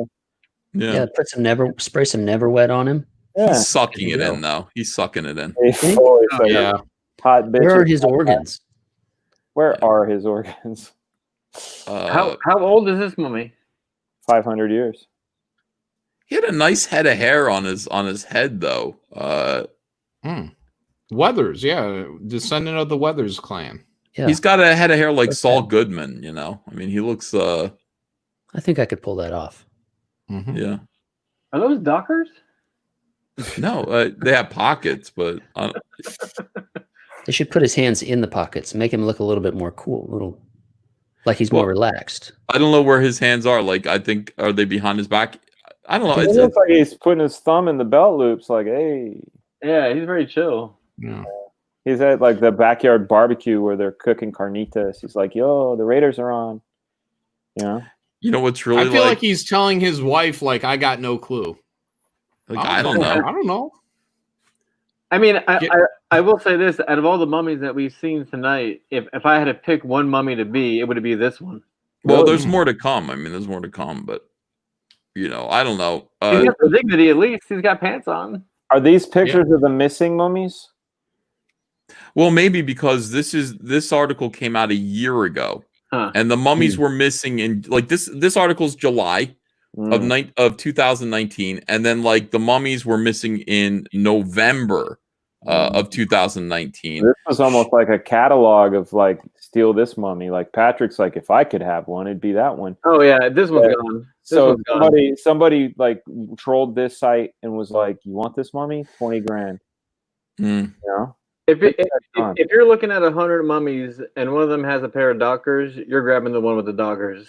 Well, I'm saying it's likely that this mummy is not 5,000 years old. It's likely that this is a murder victim from 1994. You know what I mean? But you know, because that's the thing. It's like he probably still has the price tag on the back. Like, you know, the problem with him is he like bought those pants and it still says like 32, 31, 32, 31, that sticker down the side of his pants. You know what I mean? And then like nobody's like he didn't notice it. The scientists didn't notice it. But you know what? It drives me nuts, man. Yeah, when a girl goes out on a date with him, she's gonna notice it. She'll hang on, let me get that for you. Rip. Yeah, but if he had that, if he still had the tag on, then that one can't be the one that was stolen because he would have set off the alarm with that tag, that anti-theft device on his jeans. Wait a minute, though, and see if I can go through the other side. I would imagine it would just bust like a lantern. You I think think like a that's his paper? spine. Like a That's his paper spine lantern. right in the middle. Yeah, you can see it sticking out. It's like a dog chew toy, like a leathery. Yeah, this is My brother used to do that a lot when he was a kid. Suck his gut in like that. Yeah, It was weird. Yeah. Fitness goals, though, for me. Yeah. Frankly. Okay. In June of 1865, Dr. Remigio Leroy, Guanajato's very first mummy, was exhumed. That's nice. See, that's what I'm saying. Like, it's not going to be long before Lincoln is exhumed. Lincoln is going to be exhumed. When I say it's not going to be long, I mean in the history of the lifespan of the Earth. Like 2,000 years from now, Lincoln is going to be exhumed and on display because nobody will give a shit. And you'll see. They dug him up like 3 or 4 times. I saw it on the History Channel, and they said he still looked like Lincoln. Wow. Yeah, they're grooming him right now. Why can't I see Lincoln's dead body? Somebody Isn't had there to a photo take of it? pictures, man. It's like you know what I mean. It's like it's not too soon. You know, people. Oh, too soon. No, it's not. 100 years. 100. What was it? 1860 something.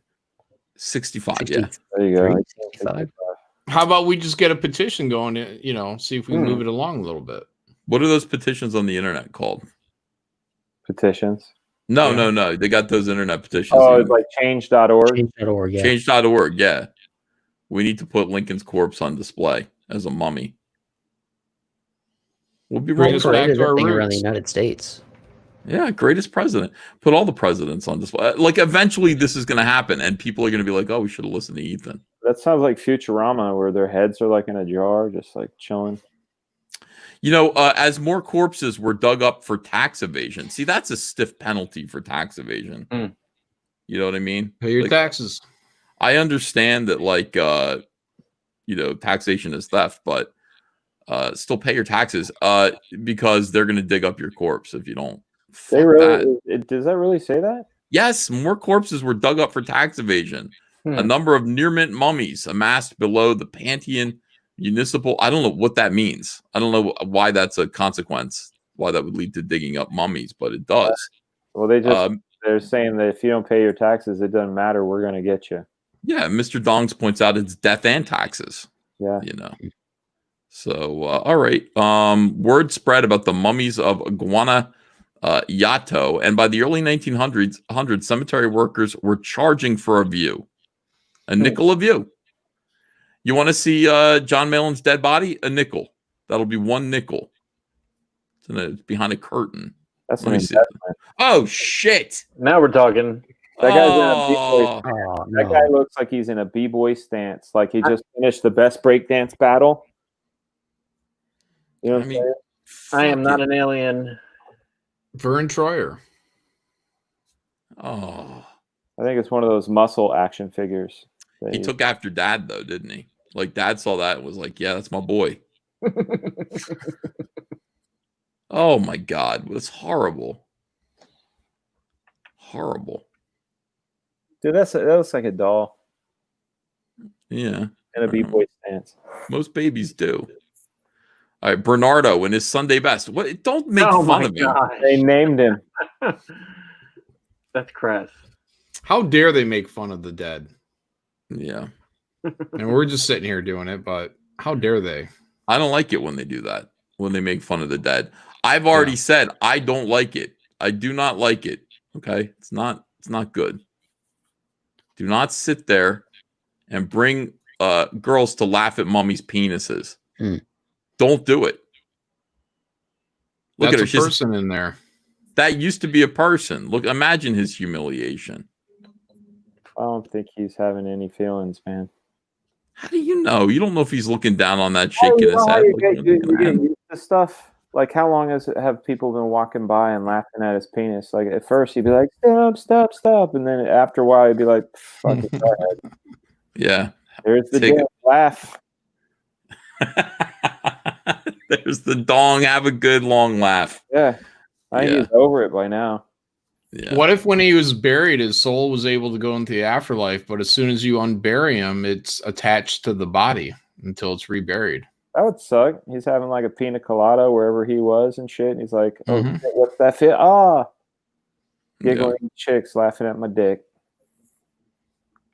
Yeah. All right. Judgment Day for this mummy. Lasts forever. Lasts forever. Okay. Hey boy.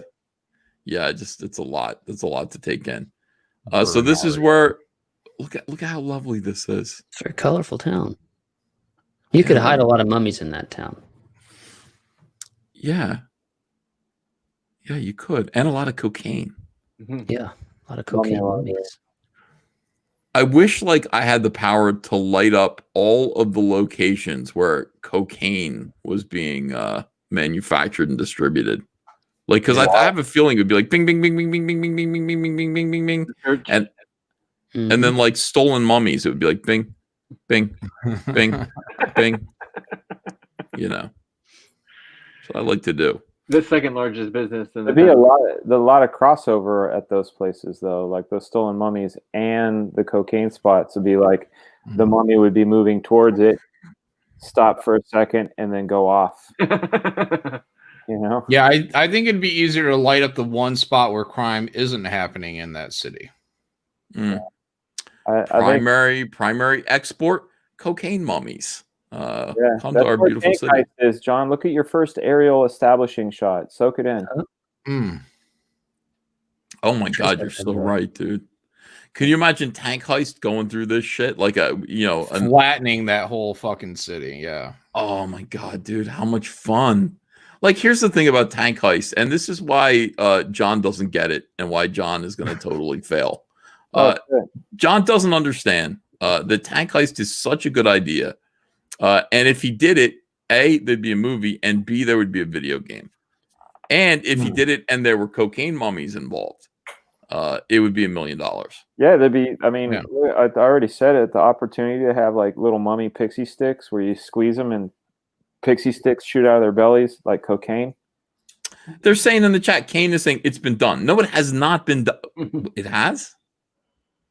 Tank Heist, the video game with cocaine mummies, has been done? Damn, man.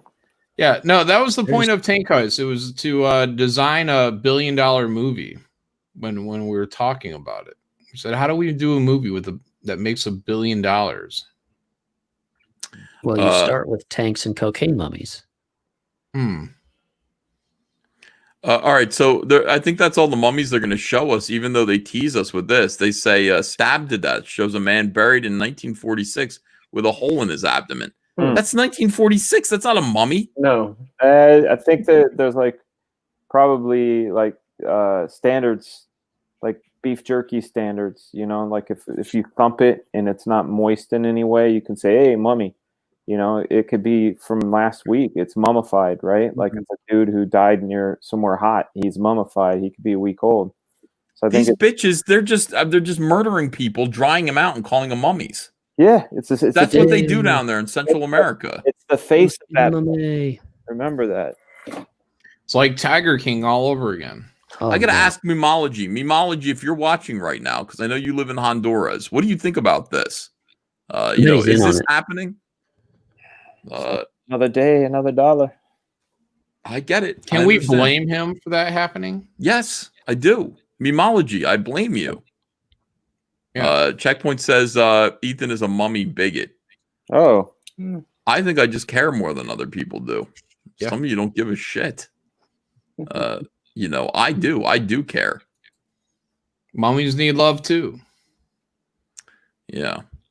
Didn't no, that's Naughty Girls Need Love Too. I was like, isn't that Samantha? I heard that song today. Why are you saying that? That's a weird bit of synchronicity. Well, because he said mummies need love too, and then I was thinking Naughty Girls Need Love Too. Samantha Fox. I had to, yes. So Samantha Fox.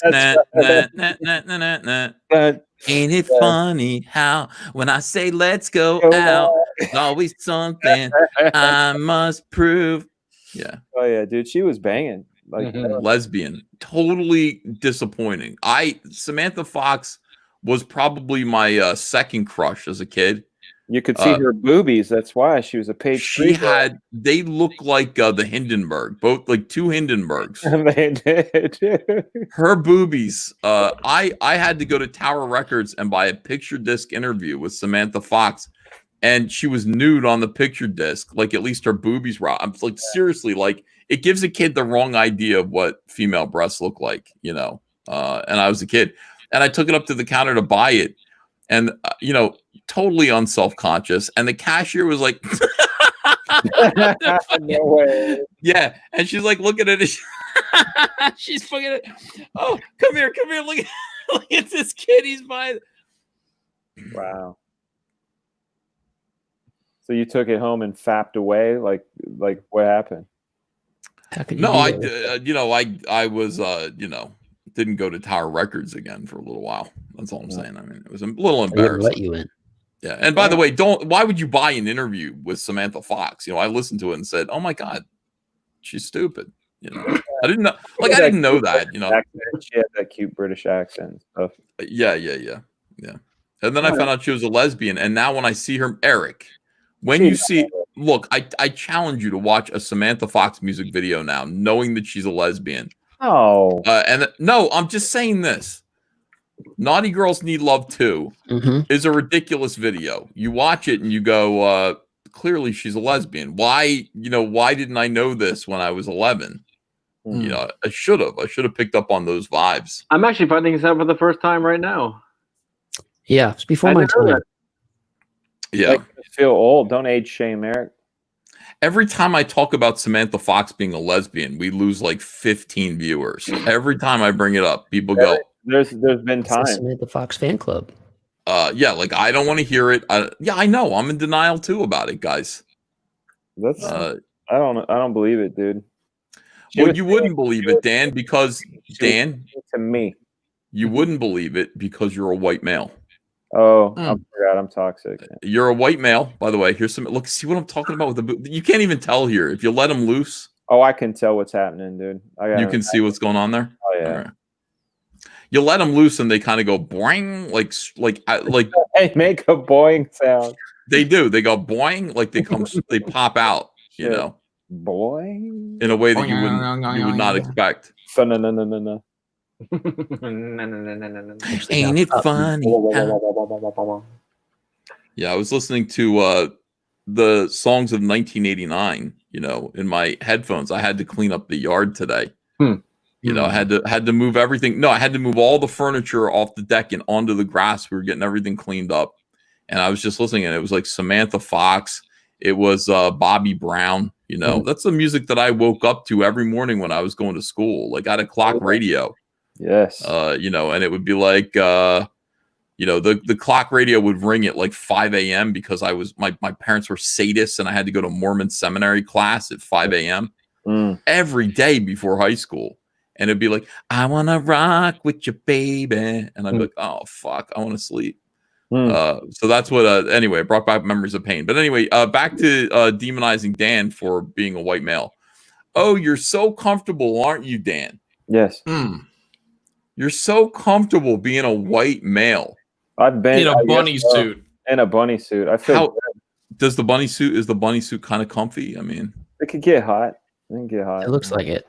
But it's okay. I zip it out. See. Oh yeah. It's easy for you to laugh at mummies. You're a white male. That happens. You're comfortable in your white malehood. Well, fuck you. J.J. Abrams demands an end to white comfort from the comfort of his Palisades mansion. By the way, Lily White, that's the name of Preston Poulter's book, isn't it? Yeah, it is. Yeah. Isn't that interesting? What site is this? Oh, this is called Disney Star Wars is Dumb, which is one of my favorite blogs. Everybody should definitely sign up for this. Lily White, J.J. Abrams demands an end to white comfort from the comfort of his Palisades mansion. All right, so according to Bounding Into Comics, so in other words, they just cribbed this from Bounding Into Comics. J.J. Abrams' Bad Robot recently posted the following on Instagram. Enough is enough. Enough police brutality. Enough outsized privilege. By the way, Dan, this is all aimed at you, not me. Enough polite conversation. Enough white comfort. Dan, bed of nails. Okay? So from now on, all white people have to walk around like in sneakers with pebbles in them with a spiked butt plug jammed up your rear end. Ouch. It's enough. That's enough white comfort. Enough. Fuck. How many times do I have to say it? Enough lopsided access. Enough exhausting our friends and colleagues. Enough being incurious. Dan? Start being more curious. Enough being unintentional. Dan, stop being a curiosity and start being curious. And that goes for you stop too, acting John. like you know everything. You don't know what is going on. Enough being unintentional. That goes out to, that goes out to Eric, honestly. Yeah. Enough injustice. That's Patrick. That's Patrick. Enough injustice. Enough death. That goes out to me. No, I'm going to keep killing people, and you can't stop me. Someone's got to do it. Yes. Thin the herd. We'd have hookers everywhere. What do you want? And this was posted on their Twitter or something? Yeah, this is Instagram. Enough. And here's a little bad robot. J.J. Abrams, right? Yeah. Yeah, J.J. Abrams. Enough Star Wars, too. Fuck Enough. Enough. J.J. Abrams retweeted the message on Twitter. It's so good. Let's put it on Twitter. We at Bad Robot are grateful to the many scholars, activists, organizers, and leaders fighting on the front lines of change in our systematically unjust country. Hashtag. Systematically unjust. Oh, fuck. God, I'm so comfortable right now. I got a sweatshirt on. I'm wearing like sweatpants. Oh my God. I really am. I have zero complaints in life. I want you to know everything's going okay. I'm having a nice day. John, how's your day going? Pretty good. Yeah, no complaints. No complaints at all, right? Yeah, it's good. Are you comfortable? I'm in my underwear. Yeah. It doesn't get much more comfortable than, what me and John are. Me and John are very comfortable right now. Some might say lazy comfortable. Definitely lazy. I like that word. That word gets a bad rap, and it really shouldn't. Like I said, I woke up, I had my headphones on. I'm listening to Samantha Fox, like Dan Fraga does every day. Big Samantha Fox fan. Dan is. Let me explain something. The whole reason why I was moving my furniture was to get new furniture in, Dan, on the outside, right? I mean, this is my new pool furniture, which I call white comfort.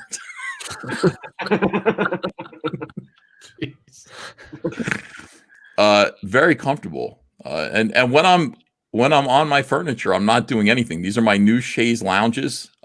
Now, there's plenty of room for other people to come be comfortable. But we installed laser guns, locks, armed guards by the gate, dogs, vicious dogs. Now, I don't want you to enjoy any of this, Ethan, not until you get on your phone and start texting about how people shouldn't have these things. I agree that people shouldn't have them. Just me. I don't have any problem. I'm like J.J. Abrams. I'm kind of like, sure. Should people not have this? No. Lily White Ethan saying people can't have white comfort. Said it from his sitting in his white comfort chair. Yeah. Exactly right. Thank you so much for putting it that way. Exactly the way I would put it. Right. If I cared to put it some way. We should all be like JJ, I think is what the lesson here is, right? Yes. All right, let me see here. Therefore, all peaceful Black Lives Matter activists are cordially invited to J.J. Abrams' $6.275 million mansion to help him eliminate his own white comfort. Now, not my house, though. Not mine. Yeah. Let's hope they organize on J.J. Abrams' front lawn.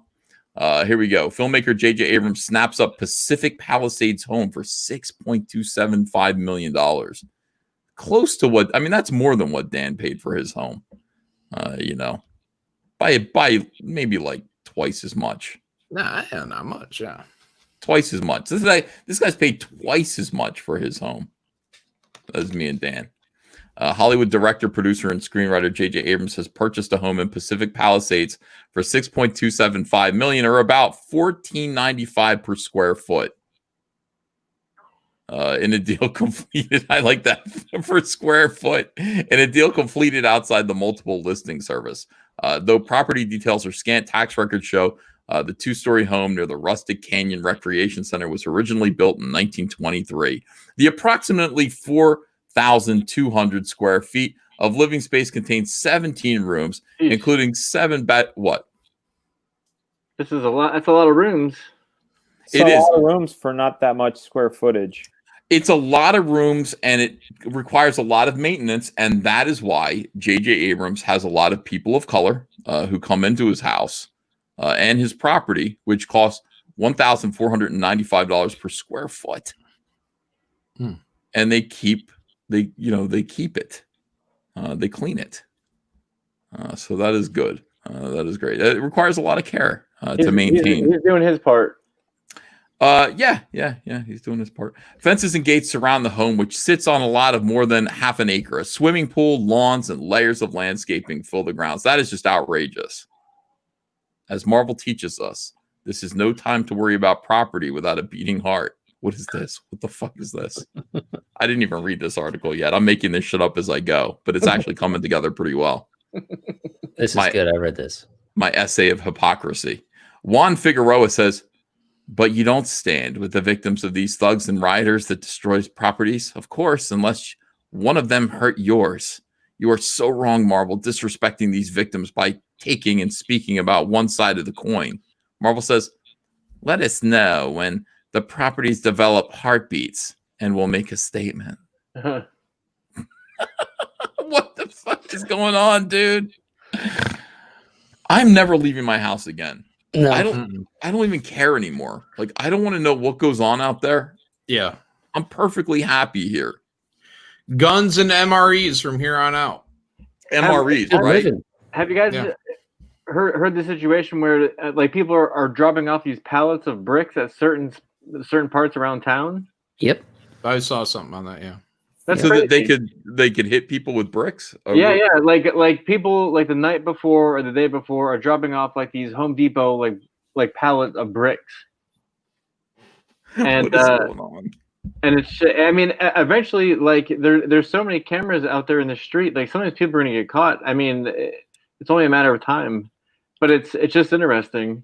And then it's crazy reading something like that from J.J. Abrams or just all the elites, how they talk about it like that. I wish that pallet of bricks was dropped from a helicopter with a parachute. And it'd be like Call of Duty. Yeah, well, at least it'd be cool. Yeah. Yeah, I wish it was dropped from a helicopter without a parachute on Antifa. On Antifa. Yep. You know, accidentally, be an accident. Whoops. A lot of accidents end up doing some good. So very, very good. I'm going to show you guys some campaigns. And we've got 1,035 people here listening to this absolute bullshit.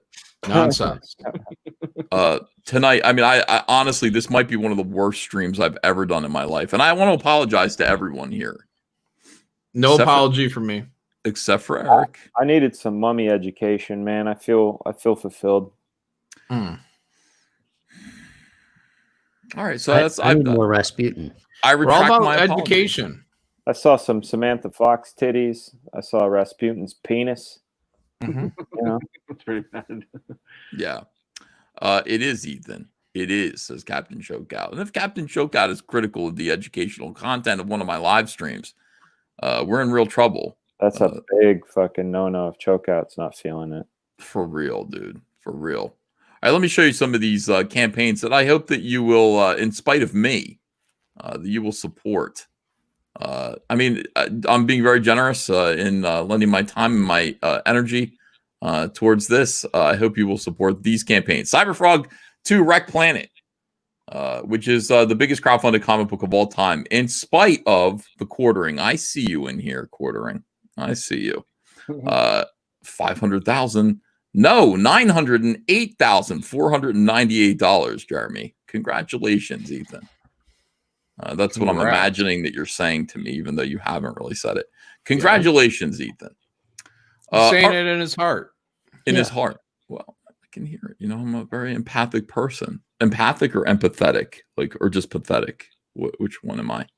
Take it Like probably all of those. Right. I think empathic is like psychic, right? I mean, it's I like, think so. Yeah.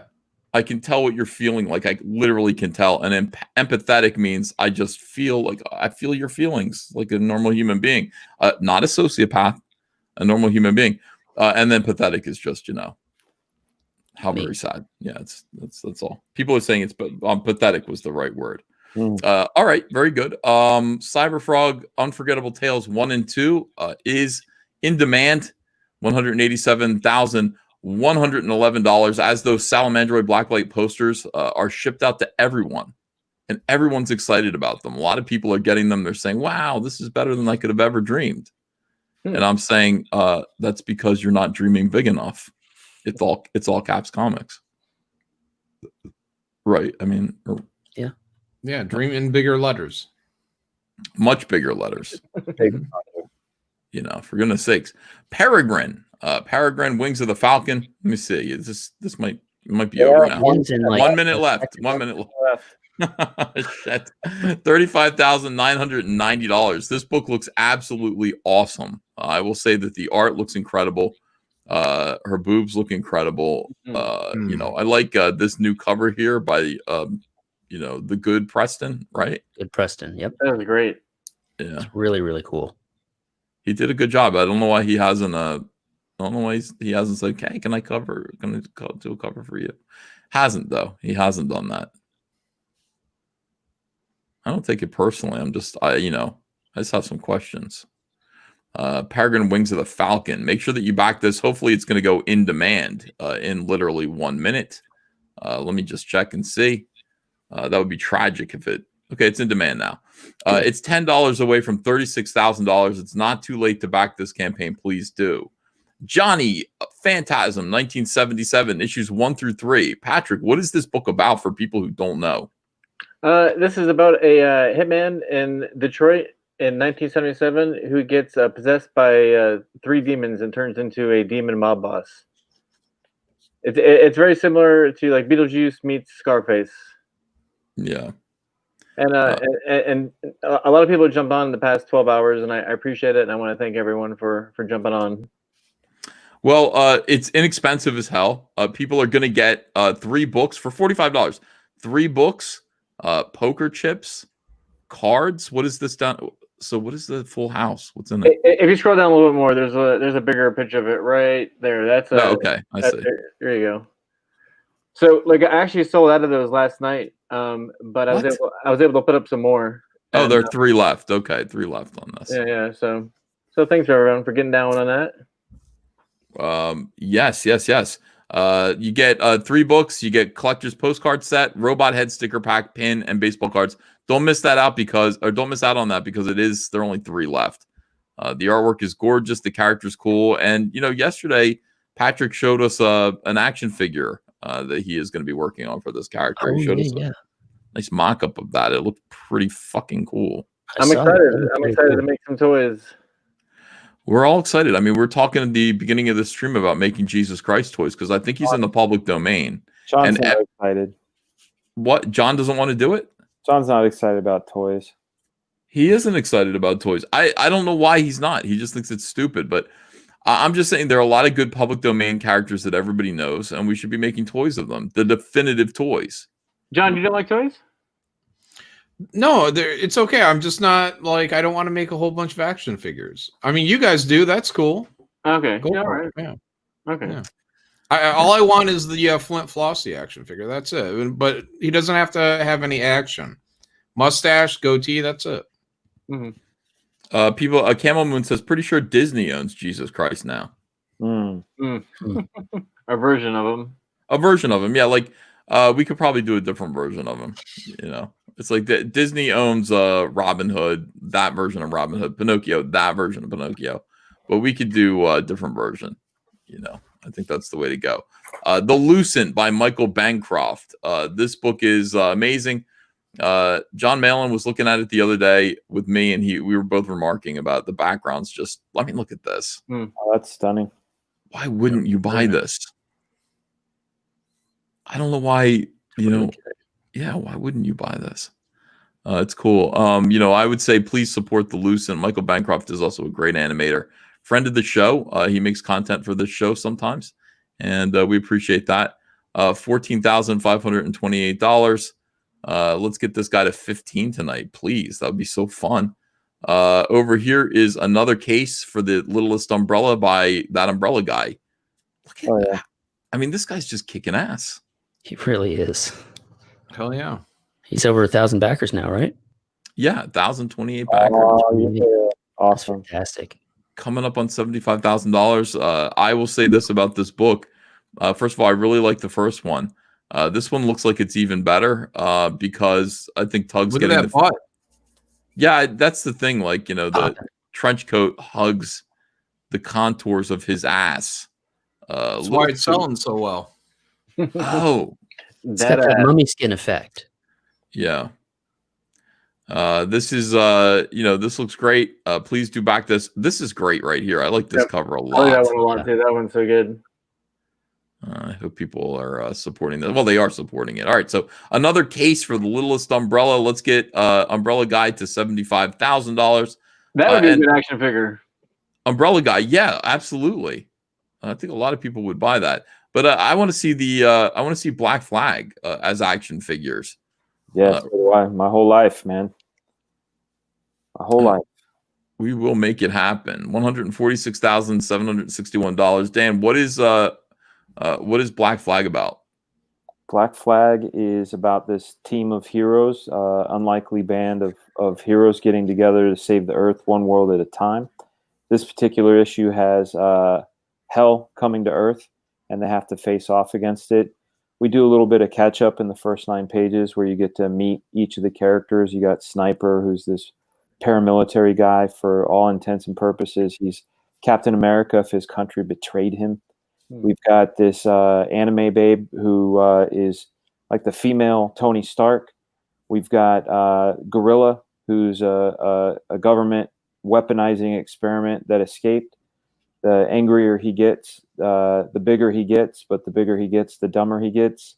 We have Rascal, who is a time slip morphic alien who can go into crazy poses, who can create these windows. If he punches through a window, he can punch you 5 seconds ago in another place. We've got a guy named Raiden, who is my mystic. He's like a Doctor Strange. And then we have the 2 kids, Spot and Bubble. Spot could reach in. He can go in and out of different realms. Like he can reach into a TV set and pull a hamburger out for John. If he saw like a Samantha Fox picture, he can reach in and squeeze on the boobie if he wanted.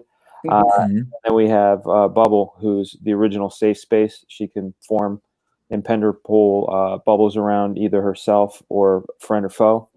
And basically, this starts off with the city they live in, Dagger City, a sinkhole happening, and the military arrives, and it starts ripping them apart, and they jump into action. You have to see what ends up happening afterwards. But this is all the aftermath of Black Flag number 4, which I give away free. At the very bottom of the campaign, you can download issues 0, 1, 2, 3, and 4. If you'd like, you don't have to. Like I said, I'll get you caught up in the first 9 pages. But if you want a flavor of the series itself, there are 5 free issues down there for you. They just want to hear you say ass, titty. Ass, titty. That's what it's all about. Yeah, I was rolling in the city. Ass, titty. Yeah, I made this by pouring Mountain Dew on bullet shells and then getting a little bit of that Cambodian breast milks and just, giving it tender love and care. And out came a 90s book. Well, out came Battle Brick Road, too. By Eric Weathers. Wow, Eric, look at this. Almost $35,000 with 6 days to go for your first 30 days, I think. And excellent. So Battle Brick Road, from what I understand, it's like the war on Wizard of Oz, right? Yeah, so if you take the Wizard of Oz, you throw in some Mad Max, you throw in some BioShock, and some, G.I. Joe, and you sort of throw it in a blender, you're going to come up with our version of Battle Brick Road. The world is torn apart. It's sort of like the Great American Desert. Decades of Dust Bowls have completely ravaged the land, and that's where our little Dorothy has grown up. Never, her father was taken from her when she was a young lady, and her whole life she sort of wondered where he is, sort of been looking for him, and then she gets a message from him when she's about 25 and says, "Baby, I'm here. You can find me. Oz is real. This place you've heard about that nobody can find is real. Here's how you can get there. And when you get here, follow the yellow brick road." And so she comes across a merry band of misfits to help her on her journey. Beautiful. So your featured perk, Battle Brick Road and supplemental for $50. So you get the book. Yeah, the book and the supplemental book it's going to be the original ash can that we did way back in 2018, all those many years ago. That'll be finally fully colored. It's going to have all the sort of backup stuff, cut pages, character designs, that kind of stuff. And the fan art that we've been getting is going to go in that book as well. Oh, I love it. Battle Brick Road, back it right now. And Jawbreakers is in demand right now. Wow, it's moving big time. 172, 440. Yeah. I mean, it just ended yesterday, right? Mm-hmm. Yeah. I think so, yeah. Holy cow. So it made another $10,000 today. That's phenomenal. Thank you guys for supporting Zach and backing Jawbreakers Grand Bazaar. This is the third book in Zach's series of his now iconic heroes that John Malin co-created. I don't know if you'd say that. John Malin, you didn't co-create them, but you certainly did establish them. Only well. Zashi, sorry. Zashi was yours, yeah. Yeah. All right, very good. I mean, this looks great. Aaron Alfici artwork. Aaron is phenomenal.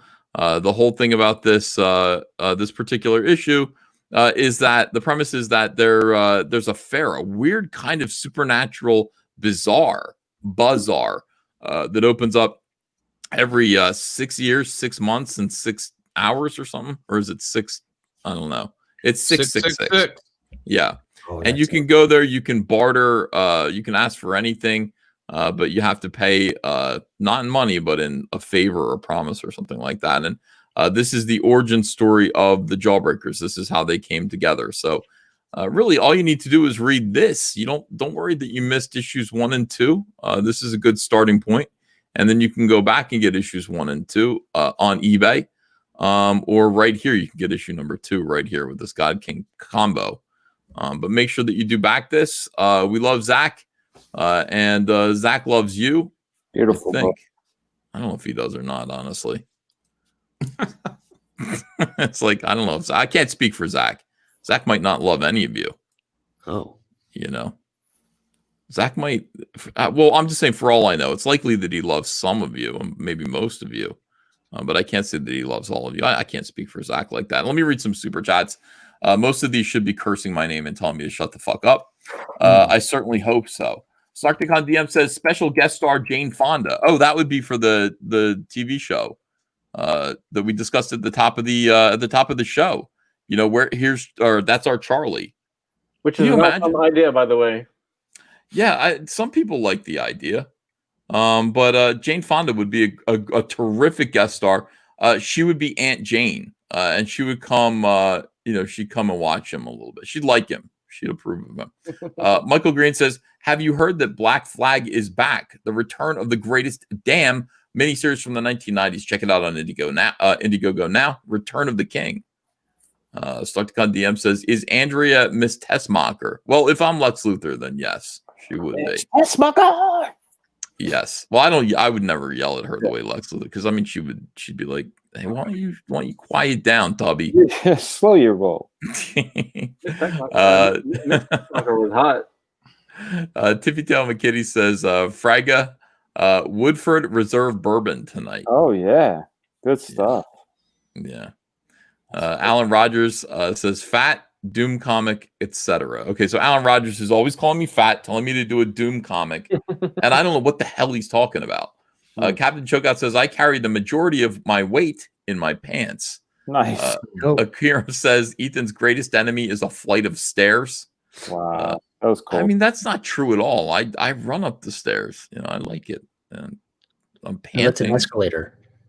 Oh, that's true. Maybe I'm thinking of the escalators at the mall. Amateur Ant says, where's Art T. Bear? I like his stories.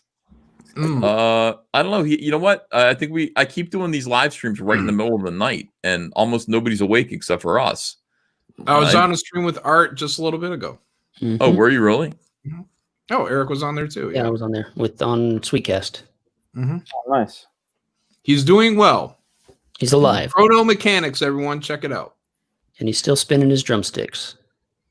Amateur Ant says, I read that one. Sarticon DM says, Jesus action figure with the Kung Ju grip. Oh, no. I like that, the Kung Ju grip. Yeah.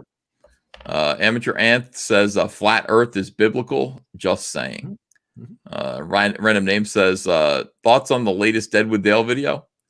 Oh, yeah, he made a video about me screaming at people. Which, I mean, I think he meant it well. That's for dismissal. Yeah, I watched the video and I'm just like, shut the fuck up, like yelling at people. I'm like, that's me, huh? Okay. Holy shit. That's the thing. If you're on the internet long enough, you're you make enough videos and enough live streams, that kind of a video is possible. And likely. Sarticon DM says Last Supper playset. Very good idea. Mark C says, yes, I want a George Burns God action figure. Yeah. David L says, hail the panel, hail Comicsgate, ass titty. Ass titty. All right, stop, collaborate, and listen. Amateur Anth is here with a brand new super chat. Flat Earth is better than golden seeing stones. LMAO. He's making fun of Mormons there. I know it is. It's awful. Fizz Giggity says, save my hair, Ethan. It's up to you now. Why is it up to me, Fizz Giggity? And you are drunk. Yeah. Amateur. She's drunk. She doesn't mean it's my. You've seen her. Never trust godly people, says Amateur Anth. Mark C says the George Burns God action figure could come with a devoted follower figure that looks like John Denver. That'd be rad. That'd be so cool. Robert Romano says Comicsgate remains undefeated. Rebel Gaming says back Niobe today on Indiegogo. Great little comic. Niobe. Captain Chokeout says, can I have the number to a Patrick's drug dealer? To Patrick's drug dealer. I think put an extra A there. Captain Chokeout. Yeah, yours. Do you have a drug dealer that you want to hook up? That probably came when you were talking about all the conspiracy stuff. Oh, gotcha. Well, DM me. Captain Chokeout says Rasputin sending nudes from the grave. Yeah, that's what it's all about. Dick pics. He's a dick pic guy. I think you got the last word, I mean, that's kind of the way I look at it. Trevor Nichols says, leave stream up, please. Need to sleep. Love you, night. Why do people say that to me? Like hey, I need to fall asleep to your idiocy. Your boring idiocy. Let's see. Matt Becker says, stop making fun of the genitalia of the ancient dead, E. Wow. No. How's that? No. I can say no. I don't have to listen to it. You know what? The customer isn't always right. Oh. All right. Is not always right. We laugh at things because we're afraid of things. We're laughing at death because we know it's coming for all of us. Oh, yeah. Not me. Eternal boners for us all. Not me. I'm living forever. I'm embalming my penis right now.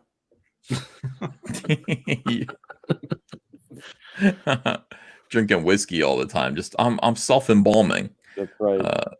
Carson Dev says, when I worked in a genetics lab in Michigan, we sometimes work with human testicles. They reminded me of canned plums. That's lovely. Jesus. Oh, man.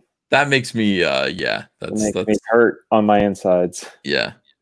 Loch Ness Mobster says that's a geoduck. What's a geoduck? He said geoduck. It's like a underwater, it looks like one of those things. It's like a barnacle type thing. A duck? He said duck. Like quack quack. Geoduck, yeah, but it's like a barnacle type thing. It's like a mussel barnacle type underwater creature. True. If you look it up, I bet you see the same thing. They're saying it's pronounced gooey duck. There we go. I have no idea what's going on anymore. It resembles Rasputin's penis. Gooey duck, dummy, they're saying. What's a gooey duck? Well, I'll show you. Yeah, pull it up. Oh, it's Pokemon. They're saying it's a Pokemon. It's not one of those weird muscle things. What's that barnacle thing called that looks exactly like that? They're saying it's a clam, you fatso. Why does everything come with an insult? Because I don't know Pokemon. Share my screen. All right, hold on a second here. This is from my private. I mean, Google. Oh. All right. Oh, dear Lord. John Malin had the same thing. Oh. Rasputin penis or a geoduck? They're saying gooey duck. Mm. But I don't think they're correct about that. Yeah. Would you eat that? Is that edible? Everything's edible if you try hard enough. Oh, God. Ethan, you were ready to eat Rasputin's chicken leg penis without a second thought. Now you're seeing actual. No, there was a second thought. Now you're questioning to eat a geoduck.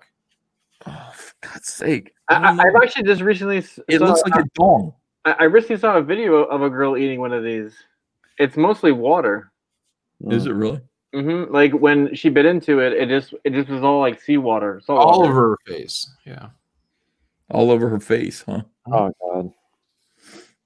Okay. All right. Those are. Here. Hold on. Frega, please rap Steve Martin's King Tut. Thanks, says Jack Stafford. King Tut. Now, when he was a young man, he thought he'd never see people standing in line to see the boy king. King Tut. How'd you get so funky, King Tut? Did you do the monkey? How could you not rhyme his name with butt? No, he wants specifically the ones from Steve Martin. That was a Steve Martin song. Oh, okay. You know what's weird about all that stuff, like Steve Martin and Chevy Chase, like early Saturday Night Live? It's corny.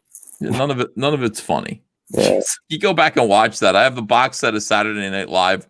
First 5 years, not a laugh. Not one laugh. Mm-hmm. Not one. Did you ever listen to that radio show they did before the Saturday Night Live? Mm-hmm. No. It's like Bill Murray and his brother. I forget his brother's name, and then Chevy Chase. Like they did like a radio show before Saturday Night Live, and it's kind of interesting. Like you see them starting to develop their style. Sheila, you are a mummy. You're a little baby. Mark Walter says that's not true. And by the way, when you put a period after each word in your sentence, that means fuck you. Oh, I think it makes it more factual. You think so? Or does it mean fuck you? No, I think it's like I'm so serious. Like it makes it more factual. Oh. Yeah. I don't know. Not true. Oh. See, now you're saying fuck you to me. See, I see it. Well, I mean, I'm just, This is very rude of you, Ethan. No, I didn't really mean fuck you to Dan. I wasn't saying that. I was just saying, that's what it implies. That's implicit in the whole thing. Guys, don't Google geoduck GIF. No. No, I won't. Right. Someone just skinned one. Oh. You want to see it? No. Okay. No, I don't. I don't want to see it. Okay, don't we won't see. All right, let's see. I'm going to bed. This is retarded, says Amateur Ant. Why would you say it's retarded? That was like, what? I lied when I said this was a bad stream. It was actually pretty good. Michael Von Doom says, down in the Mexican suburbs, smanging soccer mummies to dust. Brian Kriskow says, Easy E, have you seen the mummy of a Viking woman they found in China? She's so beautiful. The archaeologist talks about how he totally mac on her. All right, somebody find that Viking woman they found in China. Hot.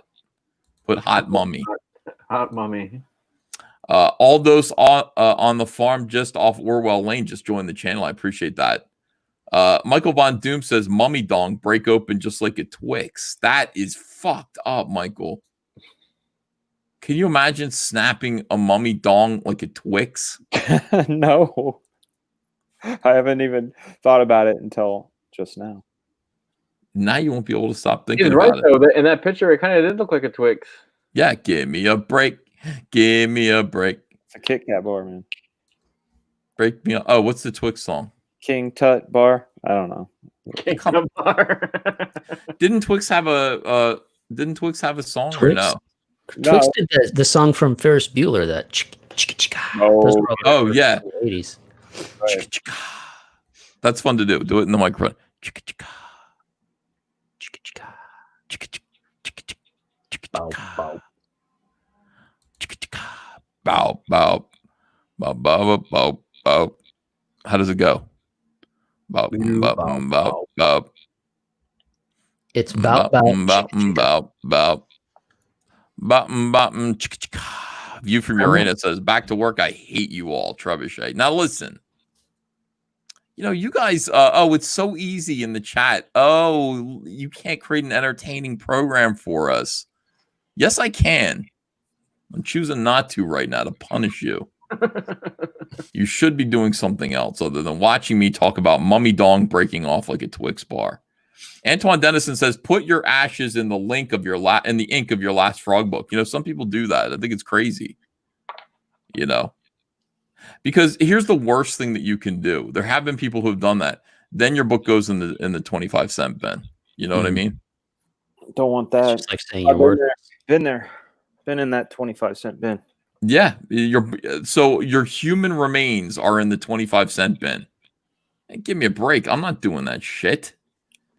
Brian Kriska says The Mummies of Guanajuato is a famous Mexican horror wrestling movie, and how come no love for bog men or icemen? We love them too, Brian, but we're today we can only focus in one area. I mean, they're stolen mummies. That is taking precedence. I like the bog men. I think they're cool. I'm intrigued by them. Well, we'll talk about them tomorrow then. But it's like right now, current news is 22 stolen mummies from Mexico. Yeah. Michael Von Doom says Gucci mummy. Oh boy. Paul Smith, thanks for the sticker there. Captain Chokeout says, I had a fiddle with one of Samantha Fox's best mates, Charmaine Sinclair. They were page 3 girls. Captain Chokeout has choked out every beautiful woman. Hands free even, right? Let's take a look at Charmaine Sinclair so that we can see. Oh, snap.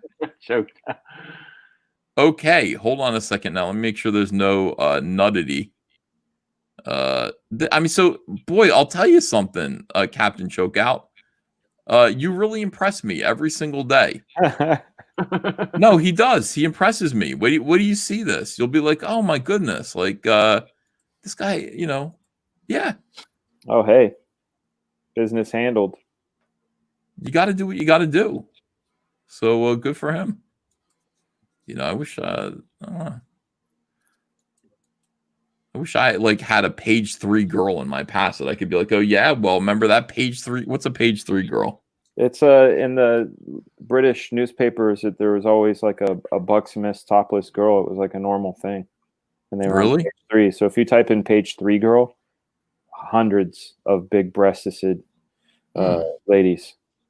Oh, there's the Viking gal. Oh yeah, I see what you mean. Like after looking at Charmaine Sinclair, this one blows her away. She's still got eyelashes. Who said that he'd mac on this corpse? The archaeologist, I think. What a fucking... Is this a page 3 girl? He might be. And I think that was like the fact in the corpse world, that's definitely page 3 girl. Think about this. The guy said, if I could, I would, but he also found her alone when no one was around. Mm-hmm. So I think he might just be kind of like, guilty feet have got no rhythm, you know what I'm saying? And he can't dance. Ain't it funny how when I say let's go out, you're always saying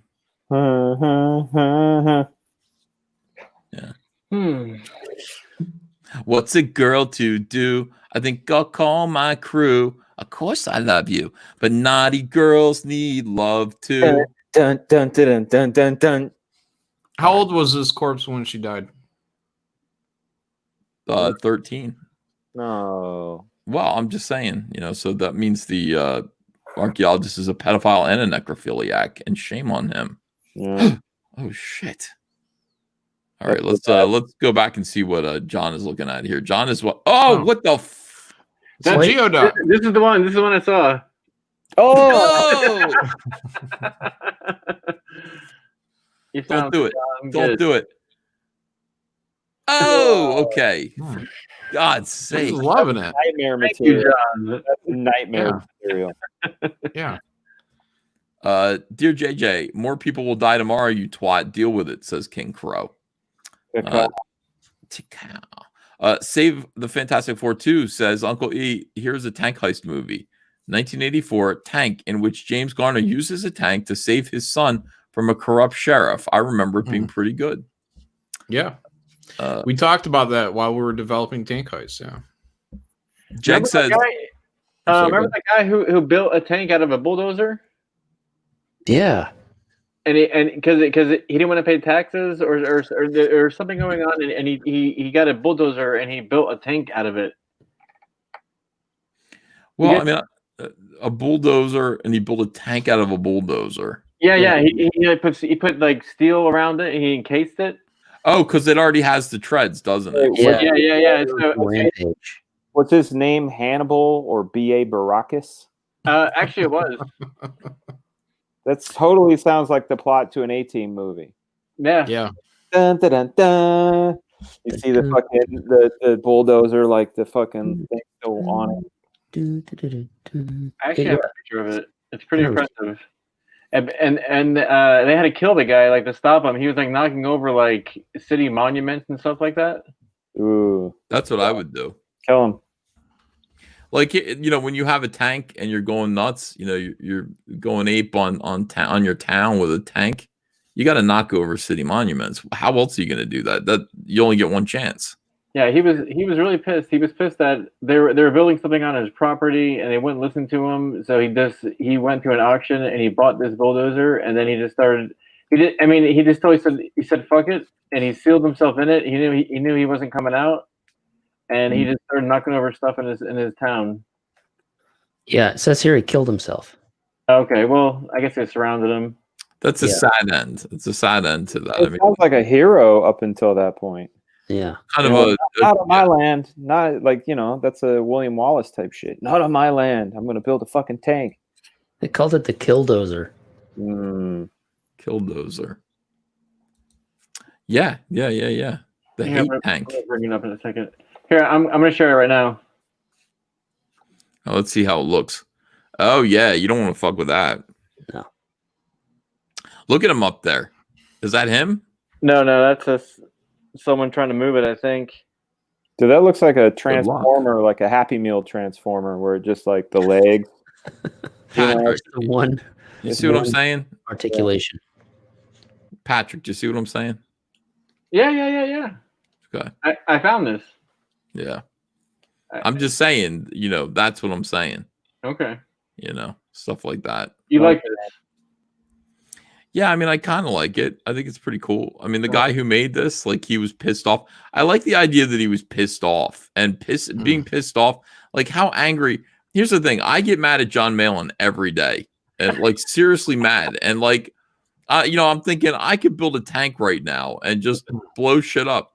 But see, the difference between me and this guy is that, like, in 20 minutes, I'm not mad anymore. You know, right? He commits. It's a sustained hate.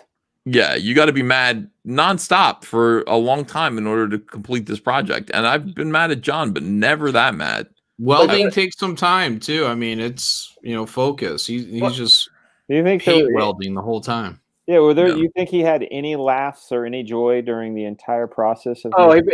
He had so much fun when he made this. Yeah, he was laughing the whole time, maniacally. Like, look how it's built. It's so like articulate. It's not like just scrapped together. It's like equal. You know, it's like symmetric. It's like he like really planned everything well. He allowed a room for the tread to go through. It doesn't look like it was wobbly or anything. Yeah, it looks great. Yeah, a lot of people are impressed. Like, it's admirable. Like, I mean, look, you know, some people are mad and they just eat donuts. I mean, that's me. This guy channeled his rage into building a hate tank. This isn't the Love Boat. This is the hate tank. This guy could be its own TV show, Dan. The hate tank. You know, think about it. The hate tank, and you got like all kinds of evil people like punching each other on the tank. You know, my head went to like, all right, see, listen, I got this idea, hate tank. and I think we can sell this hate in all the Walmarts. And then I pitched them my hate idea, and the hate tank, says if they like it or not. Yeah, but no, I'm just saying, Dan, if this were a TV show. Oh, you mean like a work of fiction? Yeah, a work of fiction, like if this were the hate tank, you would have guest stars. Like you would have Paul Lynde on there, and he would like hate everybody. Yeah, and he would punch Shirley Jones in the mouth, inside the tank, and call her a bitch. Yeah. And that would be the show. There'd be a small plot, some kid would need some help and they'd not help him. I think the effects department would have to come up with like the person of the week that gets ran over, where the jelly comes out and shit and they bounce around. Yeah, they would back over him too. See, that's where the hate comes in. Great. Thank you for showing us the hate tank. The hate tank. Very inspiring. I mean, you can tell John, like the gears are really clicking in there. He's thinking about tank heist. Cocaine mummies. Mm-hmm. Cocaine mummies. Hate tanks. Heist. Fully inspired. Yeah, and hate tanks need to be in there too. It could, it could be that like the guy's a hero in a way because he stole a tank. He stole a military grade tank. He's out there, but there's a guy who made a hate tank, and along the way, like the fugitive, like he's got his mission. Here's how I picture a hate tank. In the fugitive, he's got his mission, and that's to catch the one-armed man who killed his wife. But along the way, just like the Incredible Hulk TV show, he stops in towns and solves problems. But he's got to keep moving. He's got to keep moving. Well, the hate tank could kind of be like that, like the hate or not or tank heist. He's heisted a tank. He's stealing cocaine mummies, but along the way, he's meeting people, falling in love. Meeting beautiful women, falling in love, solving some problems. Yeah, there's this guy who's built a hate tank. He's about to knock shit over because he's been pissed off for 3 days straight, and he built this tank. John's guy could stop him. I'm saying it could be episodic. It doesn't just have to be a one and done. And hate tank can make a couple appearances. Oh, just a recurring role. What if after he capped himself, we see like the thing sitting in the impound yard, suddenly the lights come on and like the hate tank is like a hell rider, like the guy can't die now. Hate tank rides again. Yeah. What if hate tank is like Kit from Knight Rider? And it's just like, fuck Evil you, tank. Michael. Fuck you. Fuck you. Kill Michael. Let's kill people today. Like that'd be more like Carr. Carr was the bad guy. Yeah, the evil one. That's right. Shit. God damn, that would be good. We're really putting together something good here, and ironically, John's shopping on eBay. He's not even listening to us right now. I think you might be buying tank models for tank heist. Jesus Christ. All right. Well, we can't spoon feed 7-figure ideas to you, John, when you're not listening. I mean, you're not paying attention to any of this. Are you shopping? Huh? Are you shopping? Yeah, no, I'm looking up Voltron figures right now. Oh, there you go. I told you. John doesn't give a shit. Where do I get some Voltron at? Oh, look, I saw Patrick had a Voltron collection earlier today. I'm like, I need to get me some Voltron toys. I knew it. Are you looking at your vintage or are you getting the new stuff? I need from the 80s. I need the legit stuff. They made a special edition one that comes in like it looks like a book, and when you open up the book, the lions are all sitting in it, and it's die cast. It's not that plastic one. It's really nice. I'll have them fight the hate tank. How's that? There you go. Whatever. You didn't even hear anything we said, John. I heard it all. It was you're turning in a terrible performance tonight while you're shopping. I hope you're happy with your Voltron toy, as you've left 1,000 people. Very sad, very sad. And they're leaving the room. 927 people right at this point. Keep leaving. John's not here to participate. They're going to eBay to get some Voltron, man. I don't blame you, bro. They're gonna snipe that bid. Yeah. Jeg says Samantha Fox is only a lesbian because sex god Lemmy died. Is that true? Let's see. 200 Watt Studio says this is the worst stream ever.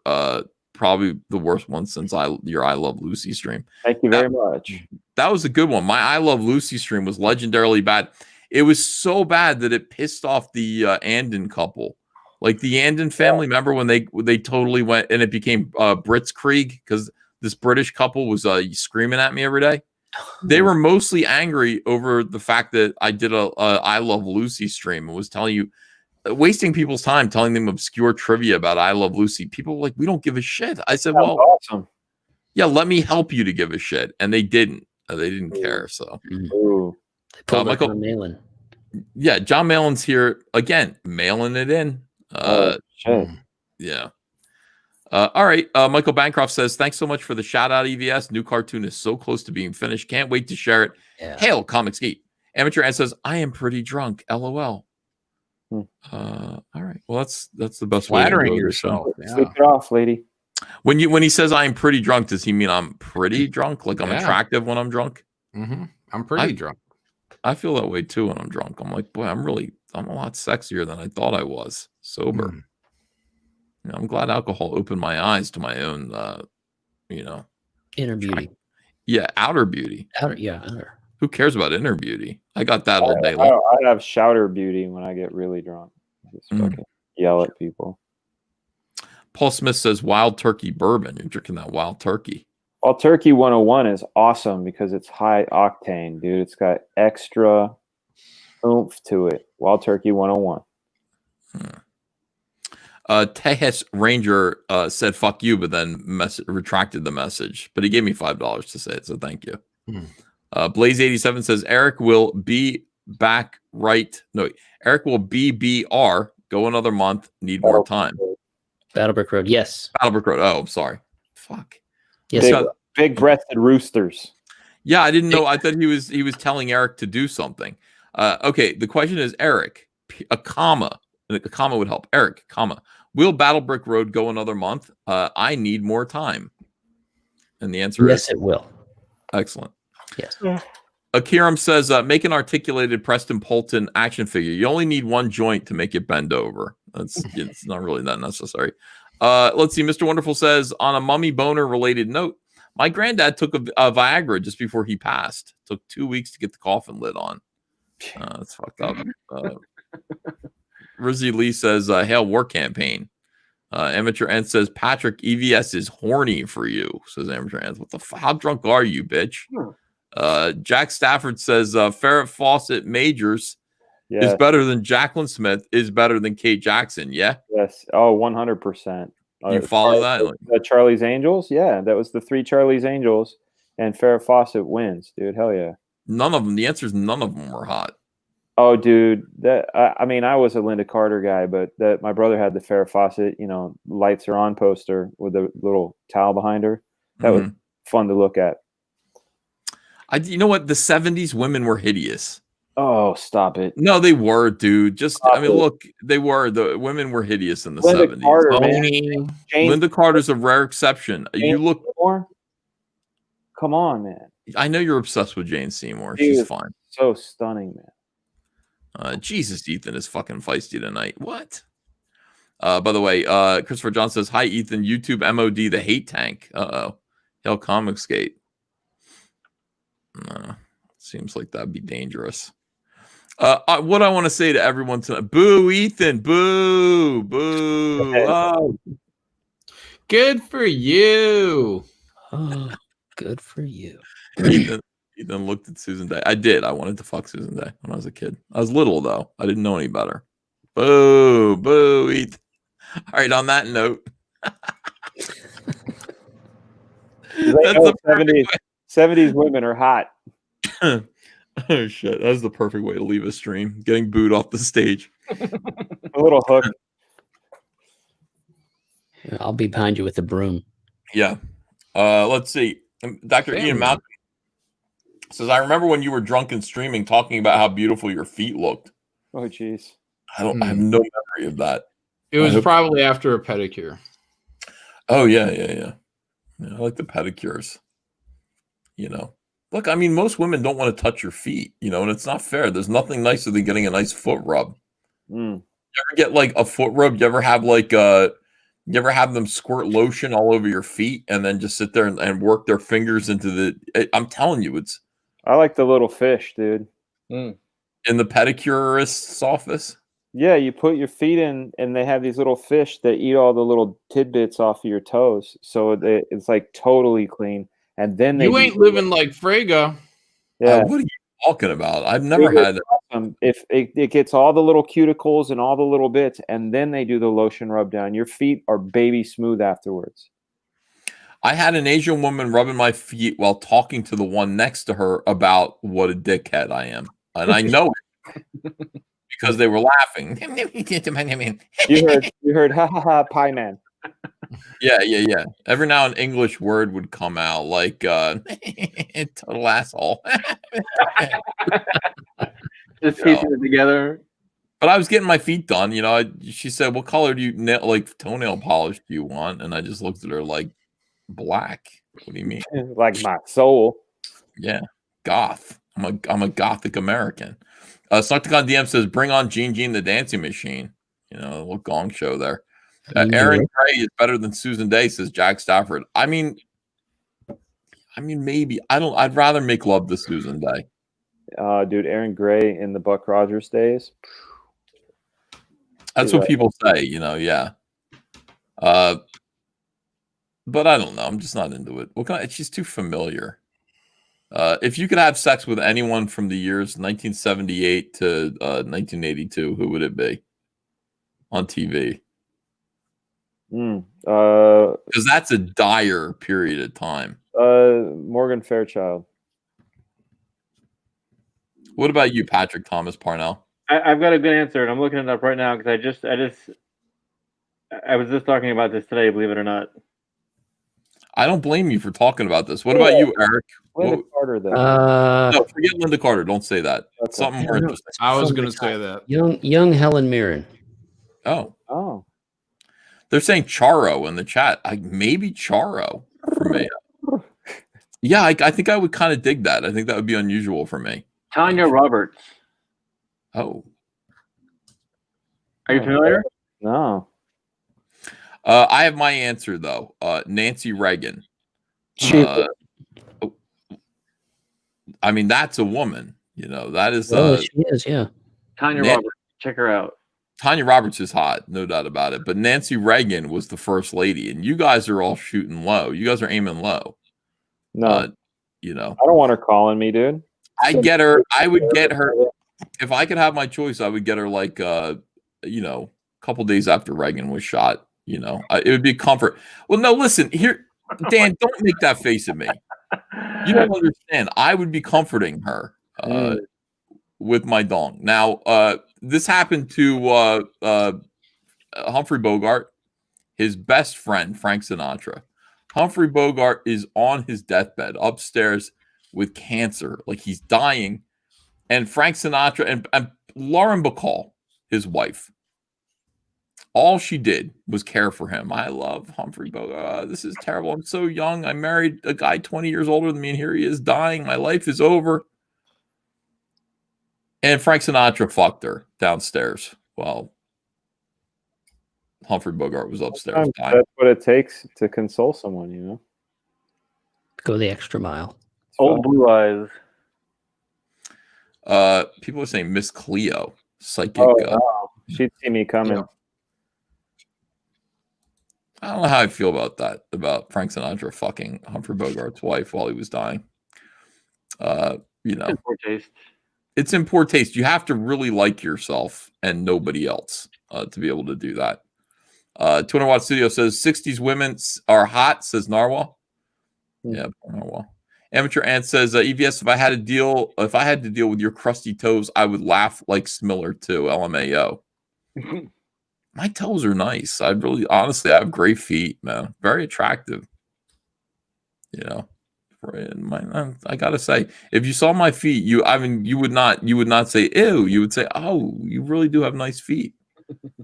Let's see. This is the last thing before we go. Any update on the squirrel?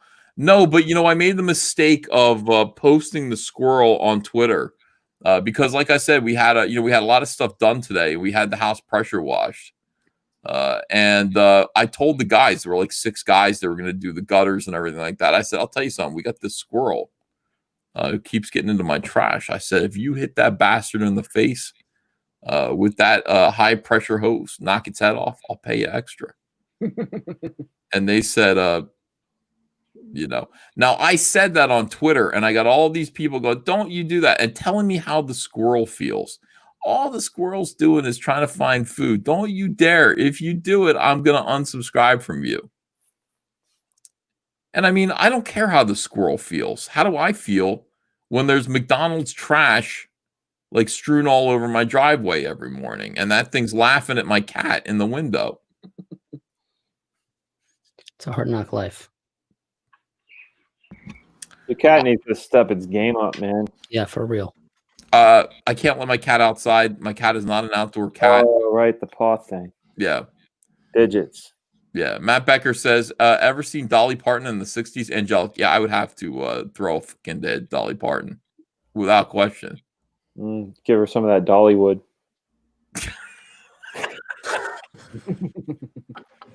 All right, this is the worst live stream ever. I want to apologize to everyone for everything that I've said. Just a blank. I apologize for nothing. John, you owe people more apologies than I ever could. I mean, if I'm apologizing, certainly you're going to take some responsibility for the things that you've said here tonight and yesterday and the day before. No? There wasn't enough effort in anything to apologize for. Yeah. That's true. I love it, man. I love this show. Thank you, everybody who came on. Actually, this was a fucking awesome show. Snarkticon DM says, how's there any food left after you get it, fat boy?